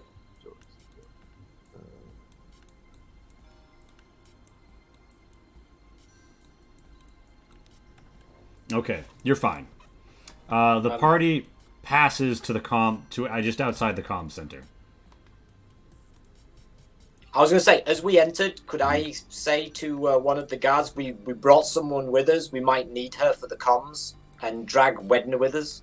Yeah, guys can do like a, I mean, so like all right, so like the Thran have digitigrade Lades, Barappa is like, RAS sized. The reality is the guards sort of ignore you and that's how you get by, but I will say you pull some sort of like, shenanigans and you manage to get by with Welna. Or at the very least you link up at another point, given we have 20 minutes left. I'm not going to be able to go too deep into the details on that. So yeah, you arrive outside the comm center. Bam. And yeah, you guys are here, and the doors are open. There are vents that look like somebody could crawl through if they wanted to. And you hear somebody on the far side, or something on the far side, plink, plink, plinking away at the central comms tower in the middle. You all are free to fan out on this one as you'd like. He said something about an Archangel unit. Does that mean anything to any of you? Wellness says, an Archangel unit? Those things were combat synths.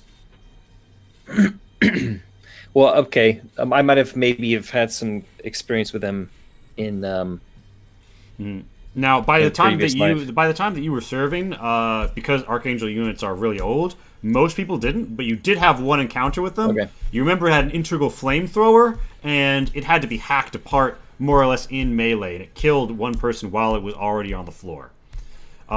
Direct confrontation with an Archangel unit, even with Marines, is risky. But if it's around a whole bunch of electrical conduits, or if it's set for some sort of remote override code, you might not have to fight it.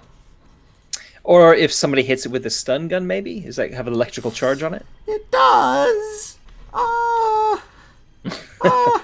You suspect that it's not going to be enough to penetrate the armor on the average Archangel unit. That being said, it could be stripped down, especially if they have it hanging back to handle comms. It might not be rigged for frontline combat right now. If it's got exposed wiring, you get the right shot. It won't be easy, but if you get the right shot and it's had that plating removed, you could shut it down in one hit. Yeah. All right. Yep. And all this time, I'm probably looking around at Barappa, and I'm like, Arcsynth? I'll turn back and say, look, I've had an encounter with these in the past. They're really bad news, and the only way you can take them down is up close and personal, or if you can shock them somehow with a powerful electrical charge. I've got this stun gun. I'll quietly say, well, I'm very up close and personal, and we have a knife. Well, listen. What if we lay an ambush? We have a knife. We have a knife against the. Yeah. Okay. Ah, man. Now, Ivar, you know that this comms room should have some powerful electrical conduits. If you fuck with them just right, you could prime it for an overcharge burst. If you could just lure the Archangel unit somewhere that you had time to tinker with. Okay.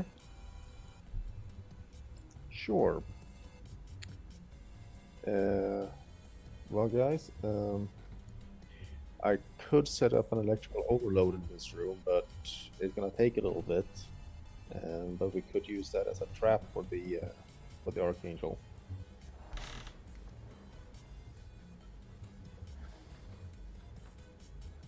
Yeah. How much time do you need? Yeah. How much time would I need, Game Master? You'd need about one narrative unit of time in which your compatriots would need to do something daring and heroic to keep busy, and you would need to sneak. So one narrative is like 10 minutes or something. Less. It's 10-second rounds or 10-minute turns, but like time. Yeah, a few minutes, maybe a minute if you're fast.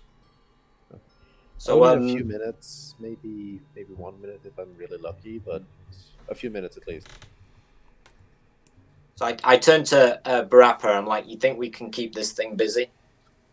If it's got its integral weapons at range, we're shit out of luck. But I don't think they're keeping it in the comms room if it's still got Gatling guns and flamethrowers on it. We don't want to stay too close to it. It might fuck us up with its arms. But yeah, I think we could kite it around. You're real Thren. You're real spiffy and fast. And me, I like vents. I'm very vent-sized. I'm thinking I'll just pop my nose in, pop my nose out. Barappa climbs into the vents. All right. Play Whack Attack. All right. So Don't say that. I wouldn't know what that was. So Ivar, this is the likeliest target for you to set up a trap at. All right. At this point, I would say everybody who's going to move in as part of the plan. Wellna hangs back. Everybody's going to move in as part of the plan. Roll me a maneuver to see how stealthily you approach. Stealthy, me. Actually, reasonably. Oh boy! Oh boy! Oh boy! Oh boy! Oh boy! Oh boy! Oh boy! Okay. As sneaky as That's a fridge.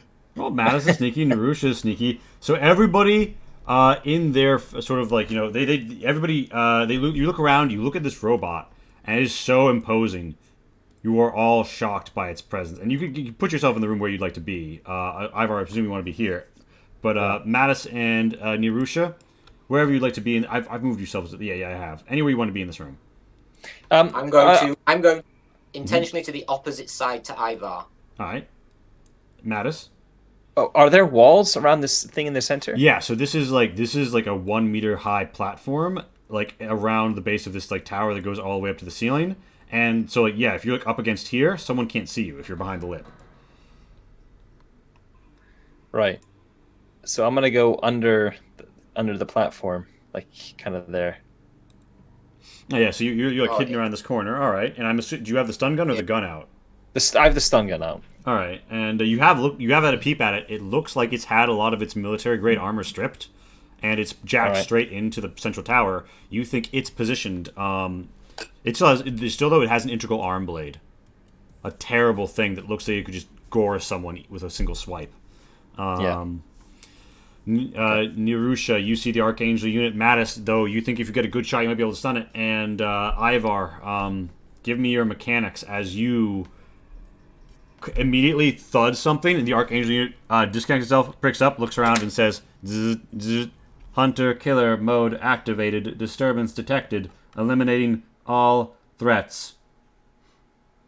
Okay, can I pop up with my rifle and take some shots now to distract it in the wrong way?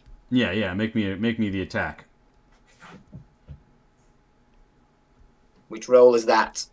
Roll me a ballistics with a modifier of 2 for the gun you have. Or you can just click the ranged weapons tab and then the BR.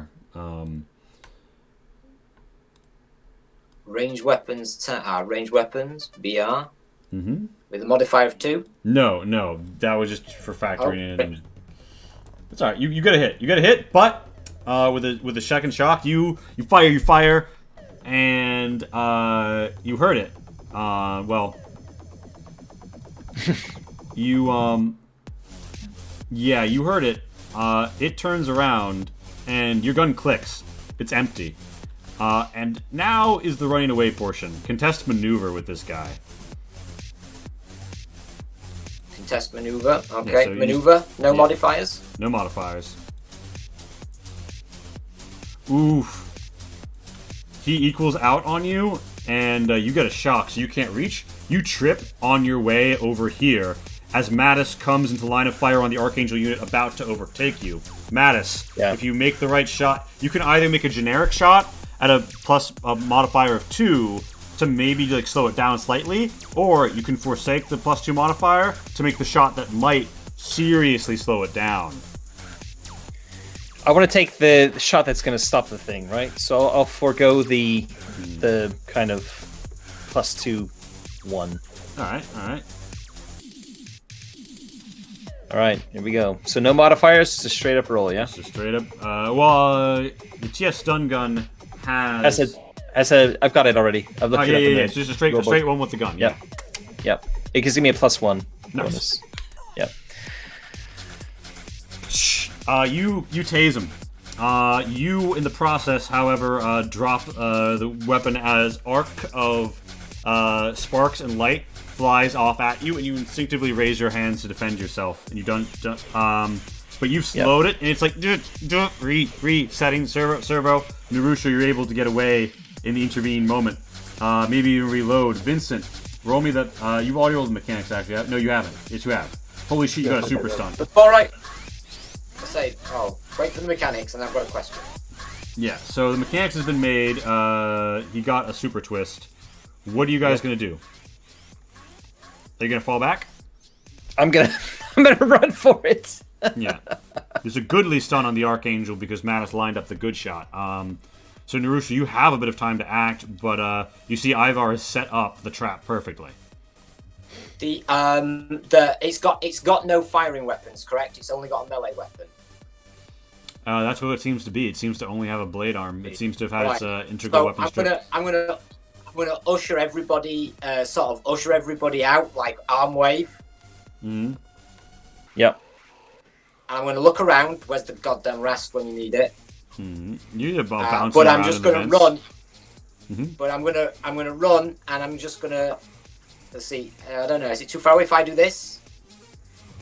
Sure, yeah, I mean, we're not in, like, formal combat rounds. I'm gonna say you can do that easily, especially because it's having to stagger. As it slowly resets, it goes, duh, duh, and then it breaks into progressively, like, wild flailing arms, like a sprinter who's at the end of their breath, but it becomes more and more honed and precise as it overcomes the stun, and then you are right in the position to matador it. There is a vent that you could leap through with a strong elbow of your shoulder. Give me a maneuver to Toro this motherfucker.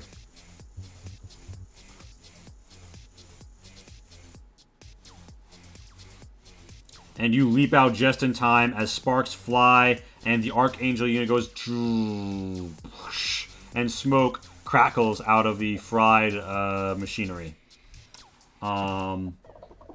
You have crashed through the vent, and Barappa pops out of another vent like, yeah, you got him just in time. And, yeah, it looks... It looks like the Archangel unit is overloaded. There's nobody here to stop you, and Welna hops on a terminal very quickly and manages to call in Trinity support as the whole mesh comes in, and a remote override locks down all of the people that the system detects inside this facility, locking the doors in on them and leaving you free to maneuver. You see that there is an emergency shuttle on its way when you and Welna manages to flag it to go pick up the people left behind in the cave, and she sort of sighs and says, "Oh my god, is it over?" And she looks up, and Nerusha, Ivar, Mattis, there's perhaps going to be an hour before the forces of the Trinity descend here. Would you try and do anything? Would you just wait? I see everyone, all the hostile forces were locked into rooms now, right? Yeah. What's happened to the Archangel unit exactly? Is it completely offline? It is completely offline. It hasn't been destroyed, but it's been so hard, it's been so overridden that someone would need to manually restart it, physically restart it to get it back up. All right. I'm gonna go over there with my multi-tool and start disassembling the thing. All right, you start taking off. You're uncoupling the arms and stuff. You just slowly another clink clink. Another limb falls off. Ivar just disassembling the Archangel unit bit by bit. I'm sat there. Oh, I'm out. Can I get it back out of the vent by now? Yeah, you can fucking you pop out the vent. And I'm watching him disassemble the Archangel, and I'm shaking my head, and I say to Medis, I say to her, we could have used that. I'll just shake my head. You've got a one-track mind. It's got me this far. It's got me this far. Amazing. I think is that the pan out moment, or does Nerusha? Do you escape in a rover? No, I kind of say so. I'll say to Medis, so are you waiting for the shuttle to take you off this rock? Well, no, I've got a job starting tomorrow. New job at a hospital on the southern half, in the southern hemisphere. So no, I'm not getting off this rock. I'm going to be helping more people. But I think maybe I can negotiate, a week of downtime before I start.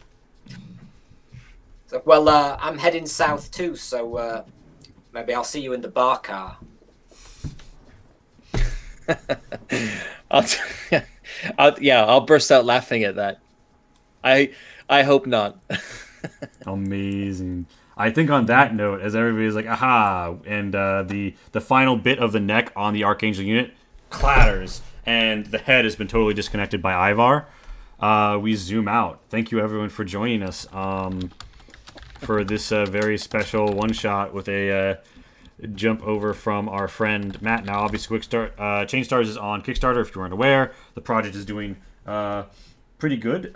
We are up to, I believe, $9,624, 195 backers within $400 of our next, our expanded Newsguy and Veer. And then beyond that, if you want to see more of Barappa, who pops out and says, "That's all for now, folks," then 12.5k is the expanded RAS, so keep that in your vision. We are going to do a rapid fire feedback phase. Now, Matt, you've probably never seen a feedback phase, but how soon do you have to go? It's just it's coming up to 1 a.m. here. Okay. So it's a bit late. I got to get up relatively early in the morning. Sure. Vincent, you've seen a lot of feedback phases. Well, actually, wait. You're not normally awake for the feedback phase. No, not usually. Okay, nobody here has ever done feedback phase. So I'm a streamer myself, so I think you just this is where you feedback for the game. You mean? Yeah, but first, before we do the feedback, just you want to hit us with where can we find more of you and more of this lovely content that you engage with? Who, me? Yeah. 3SkullsTavern, our boy. Yeah, so I'm Matt. I'm the host at 3SkullsTavern, which is a YouTube channel that does live streaming on a Sunday night, European time. I'm also co-host on the Mud and Blood podcast, which is devoted to the kind of darker side of tabletop role-playing. And yeah, that's me.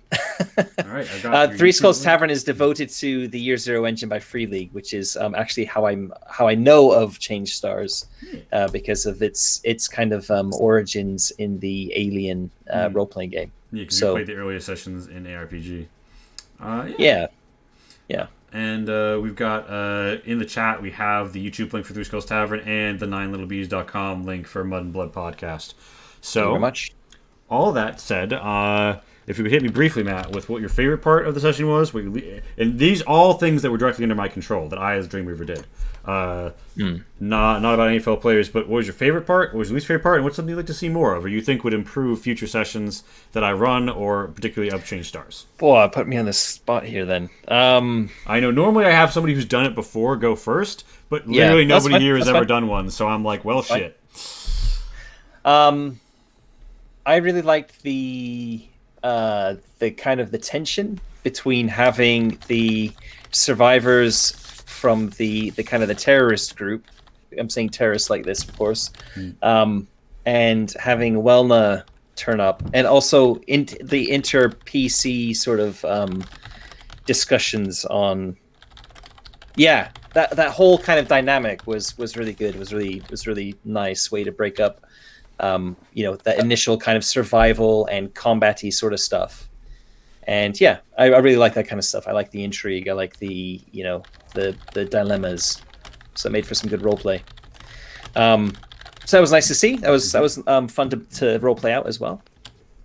And in terms of improvement, I guess for me, the one thing that really maybe stood out was, I notice this a lot more these days because as a GM myself, I don't tend to do it like this, is when there's a combat, tend to lump as many NPCs together into one initiative slot as possible. Yeah, I normally do a unitary NPC initiative when I'm playing D&D. For some reason, I haven't been doing it when I play like this sort of a game. I don't know why, but yeah, it's one of those pieces of advice I give people, but then for some reason only do in one game. Maybe it's something wrong with my brain, but yeah, initiative could have been flowed smoother. I mean, from my perspective, anyway, I also do some game design, and initiative is one of those funny things that, I've got lots of opinions on it, so take that with a grain of salt. I don't like it. I'm kind of trying to get rid of initiative in a lot of my games completely, or simplifying it so you don't even have to necessarily do dice rolls, or you make a dice roll every round and that sort of thing. So there's I don't know. It's just one thing I'm kind of got lots of clashing opinions on, and for sure it's kind of flavor of the month in terms of what I land on at the moment. But it all went really well. That was the only kind of little slight nitpick I would probably have with it. And yeah, I think also the terminology threw me off a little bit with edge, and I still don't remember what it is when you get a 1 on the edge dice. Shock. Yeah. There's a lot of moving parts. There's a lot of crunch to it. I actually quite like, because I'm actually a player in an Alien campaign right now, and this feels much more tense than Alien. More tense than Alien is high praise. In that the edge doesn't really seem to be going down like it can do in Alien very quickly. And Alien has these moments where it builds up to a panic condition, which is like an oh fuck moment, and everything just it makes your players really like squishy. Like you die very quickly, and that mainly because of panic. And here it feels like you've got that same level of tension, you got that ramping tension, but you're not necessarily going to die from it. It's more like a doom mechanic, or like a darkness point sort of thing, where bad things happen, but you're not rolling on a panic table or like a critical table for your character to die. So I quite like that. I really like that. Yeah, we used to have a table, and the more we thought about it and played with it, the more we were like, you know what? Maybe we leave this a little more interpretive when we leave like an overall shock. I like that. Yeah. I mean, there's a lot to be said for random tables too. It's a lot of fun, but this I think felt really good. So yeah, that's me. Nice, awesome. Thank you so much. And I know like it's super late, so like feel free to peace out whenever. But I'll wait around. Yep. Vincent, I think we do Vincent and then we do Luke. Vincent, favorite, least favorite. We want to see more of. Yeah, actually, I have many thoughts very similar to what we just heard. I did like the tension, and it was very interesting to see there were 3 characters who don't know each other at the start of the session.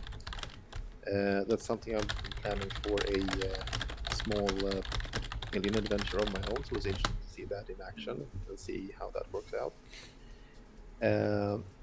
On that note, it was also really interesting to see your stress system with the edge, because like unlike in Alien, it doesn't take away agency from the players very much, which is I think what you were in so many words. Yeah. So yeah, I like that a lot. It was very interesting having that sneaky little Rast there, and though I hadn't really planned it out that my character was so pure and innocent and honest, it kind of just felt natural, and it was I thought it was a very funny. Oh, it was fucking hilarious. Someone's got to go clip that.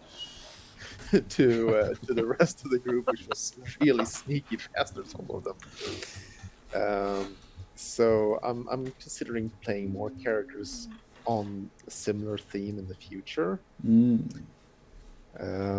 But yeah, I liked the session. There was a lot of different moving elements to it and things to do in such a small area and small time frame for the characters. So yeah, overall, very nice. Anything that was like maybe not as good that I controlled directly that was like my action? This is very personal for me, but I find the background music a little distracting. Okay, you can mute the Roll20, but yeah. Oh, I can. Oh, I didn't know that, but I'll take that into advisement. My bad. I'm sorry. I should have told you that. You can control you can actually control it's the volume slider in Roll20 that you can control. You can click the cog, this master music volume level. You can also right-click the tab and hit mute site if you're on Chrome. My bad. I probably could have mentioned that sooner and improved your experience. Anything that you'd like to see more of in terms of, my Dream Weavering or the Change Stars, games or whatever. Make stuff better or more interesting in the future. That puts me a little bit on the spot, especially since after 1 a.m. and I'm not thinking all that clearly. I don't have anything for you right now, but I might have tomorrow morning when I've slept on it, and I'll send you. Excellent. Yeah, by all means, DM me. And now, last but not least, Luke, this was your first ever role-playing game experience. So yeah. At all. Yeah, at all. So, favorite, least favorite, what you want to see more of? I will say, just in case he has to sign off quickly, I absolutely loved the way Vincent played this game. It was great playing with you two guys. The characters were unbelievably 3 different characters that were, oddly enough, pulling in opposite directions, as well as having to try and solve the same problem, and that made for some great interaction between all 3 of us. Instead of us all just being part of a party and it's just, who's got the magic potion that solves this problem? It really was fun arguing sometimes with you guys and just seeing kind of how that played out. And so, the tension, because, like when those guys were coming in the bar cart, and it's like, my heart was going, and it was like the first guy went past, and it was like, should I have just had to go at the first guy? And then it was like, no, I've got to have to go at the second guy now. I'm not letting 2 in here. And like that moment, you kind of were encouraging me to choose when to jump in. I was kind of about to do it myself at that point anyway. So that tension was really there. And I really enjoyed it, like when to pick the right moment. And it's hard in something that feels so turn-based to get that sense of pinpoint immediacy. So that went really well. the only thing, I mean, if I have to pick a bad point, like when we got to the facility and there was no real clues to if that could have been engineered to give us more clear options. You ended up having to give us a bit too much direction to get inside there, maybe, but maybe that was just reacting to us not taking hold of other situations firmly enough. I don't know. No, I think that the facility part was weaker, and I was also I ran too long earlier, and so it meant that I couldn't. Yeah. I didn't give you as much time now when you could have used it to move about. So that's sort of a timing thing on my part. Yeah, I mean, what was it? I mean, if I phrase this by question, because I know what I was thinking through that game, and I did not know. A part of me was kind of like, okay, this game's either going we're walking across the desert, or it's going the shuttle's coming. And the reason why I gave Madis the rounds is because I had a feeling we were going to have to use the entrance of the cave as a bottleneck to shoot Marines that came flooding in, so that we could then escape in the shuttle. For sure. I was open to having the shuttle arrive, even though I hadn't thought of it initially, up until some things happened. But yeah. Up until what has to be. I mean, I had to dry my eyes at that. That was an amazing point. There's so many points in which my character must have wanted to shoot him so bad, but that was just great. So an unforgettable first role-playing experience, and I suppose that's got to be the best kind. Yeah, absolutely.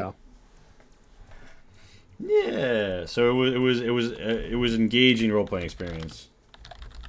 Yeah. Yeah. It was. I kind of thought I thought the strongest part of the overall experience was my interplay with the other players. That is probably where I suppose, and that's where it should be. Yeah. You don't want to feel like three people individually going on a one-player campaign. So it was about the dynamic. It worked. Although that does fall outside the review feedback phase, because it's supposed to only be about things that I did or directly controlled. But yeah, it was a good dynamic to put people into. It's what I controlled. Yeah. It is, and I can probably appreciate that. You spent more time than you'd originally planned or should have done on that first phase, but the interplay during the survival cave section was so entertaining that I really kind of was sort of like this feels like the core of this particular episode. Yeah, I mean, you guys wound up chewing that section, and I'll let you have it. I would probably say as a story with a repeat phase, you can maybe afford to significantly shorten what was in effect that final act down. Because if you get players that interact in the way we did, you're not going to need a huge dramatic ending, because the drama was really all happening in that cave. Yeah, I mean, it was basically a French throne room play in that cave at some point. I think as well, it was a scenario that worked well with three actual strangers. Yeah, that's true. That's a really good point. Oh my gosh, this I unwittingly get to that phase. Now, what do you want to see more of, just to wrap up the feedback phase? Like in Change Stars games, in with my dream weaving, etc. I guess maybe opportunities for drama, opportunities for player-driven drama. Pinpoint tension. Like when the guys were coming in the bar and you didn't know, and I really had no idea if I had two people hiding safely behind, saying, let's just do whatever they want and leave them to it. And I was like, no, I think I'm starting a fight here. And I really had no idea if it was going to be the right thing to do or if it was all going to go horrifically wrong. And, that was tense. And looking back, that's a great experience to have gone through. So more of that steamroller tension of something is approaching and there's going to be a critical point was a great piece of storytelling and process building by you to make us feel that. You see something's coming, you can't do anything about it right now, but you're going to have to at some point. That was definitely a good moment, and I particularly early on, and I enjoyed that. I had a feeling pretty quickly that the train was going to derail one way or another. When the guy playing Among Us was trying to swipe his card too fast, and I was like, there's nothing we can do to stop this derailment, and I know that. You had to take the role in the cage. I would have made it not as bad if someone had gotten into the rear car to do mechanics. But yeah, something was going to go down with the train. You can kind of tell from the fact that I had a trash map ready. Yeah. But yeah. So yeah, that for me was the most pinpoint moment, and yeah, you even kind of did a little bit of leading on my backstory, which I was able to kind of lean a little bit on, and with I had fun creating the character. It's a character I would be keen to play again, if I'm honest, and I think it worked well in the dynamic. I expected when I saw like that Vincent was a human roughneck, I thought, oh, I've got basically the same a human version of me in the game. Turned out, because of the way Vincent played it, a completely different character. Yeah. Ivar and Rusha are like absolutely opposite in so many ways, despite the fact you are both high resilience characters. Yeah, which is great because I mean you were playing the character, not the sheet, right? Not the stats, which is beautiful, and I think it was an A+ experience all around. Well, we could say many things, and we probably will in the Discord over the coming days. So please consider joining us. But so I'm supposed to raid a stream, which might be live at some point in the next 20 minutes. So the game is over. Thank you all for coming out. I am going to transition to, I don't know, a faff about dev stream. I will probably join the Discord's channel for just chilling. Obviously, some people gotta go. But I, will really ideally try and hold you viewers until we punt you off. Obviously, we normally sign off at like midnight 30, so lots of you will still be awake. And we have another game starting at 8:30 tonight. Wait a minute. How the fuck do we have a game starting at 8:30? It's 7:12. Aye. Alright, well, there will be something happening in Diesel Shot tonight. I hope you all enjoy yourselves. As I try and scratch people up, but a lot of people, it's like past 1 a.m. for two of our players, not much earlier for Luke. So I, with all that said and done, I'm going to transition us over to the dev stream screen, and with a big and hearty thank you, I'm going to say, yeah, I'll be dropping from the meets and heading to the Discord. Yeah, if anybody else had anything to say, feel free to say it now. Thank you so much for having me. Thank you for my first game. Thank you. That was fun. Hey, yeah, no problem. Anytime. You're all welcome back on the channel. Obviously, we do not normally run time tests that are good for you guys, but particularly post-Kickstarter, we're going to be reassessing when we do our slots and how we run things. So, I'll absolutely keep you all in mind as a good reason that, we should put more 3 p.m. starter games. Because, correct me if I'm wrong, but this is like a decent time for you guys if we close up by about 10 minutes ago. Yeah, it's a bit too long for me. Yeah, but like if it was a 3-hour session, would okay. Or started an hour earlier or something. All right, yeah. So if we started at 2 or we ended an hour earlier, all right, yeah. Keep that in mind, because I want to be mindful of people's time. But yeah, all that said and done, I'm gonna join the Denny's parking lot in Diesel Shot, and anybody who wants to is welcome to join me there as well.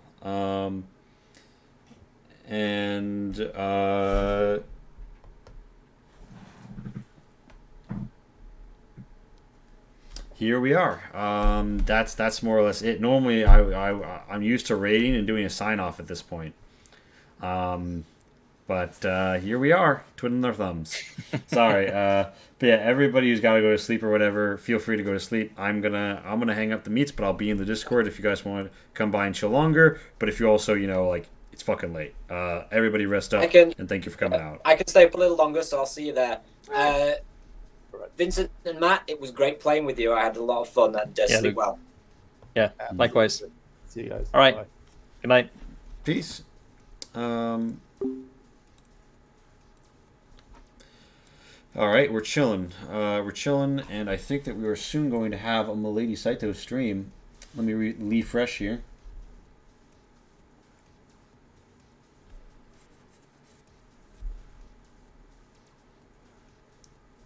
Having a good time.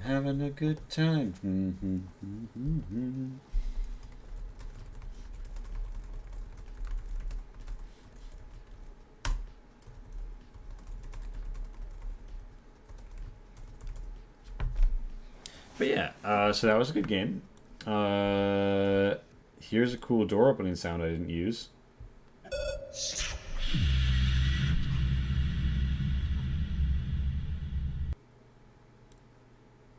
Access granted.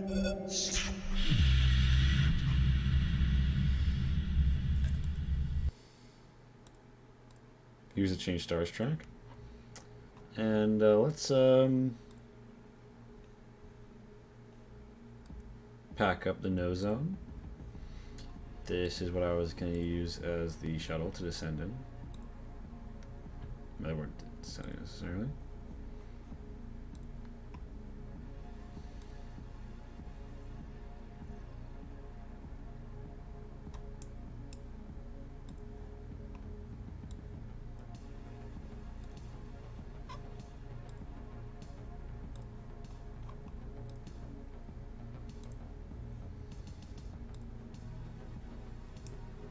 Here we are, just chilling. So thank you all for coming out. I am in the Denny's parking lot if anybody wants to come through.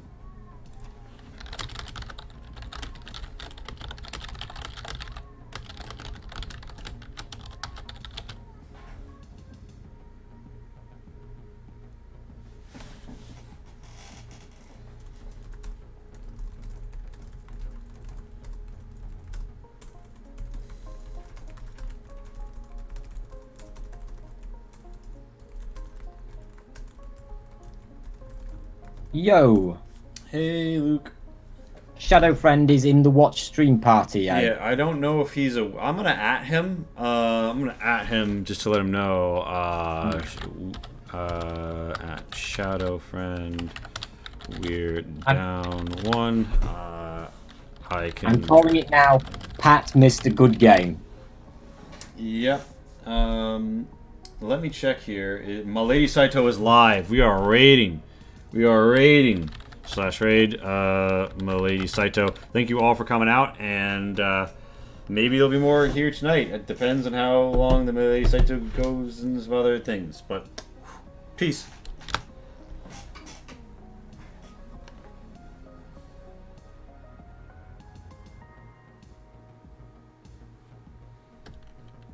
Raiding now. Bam.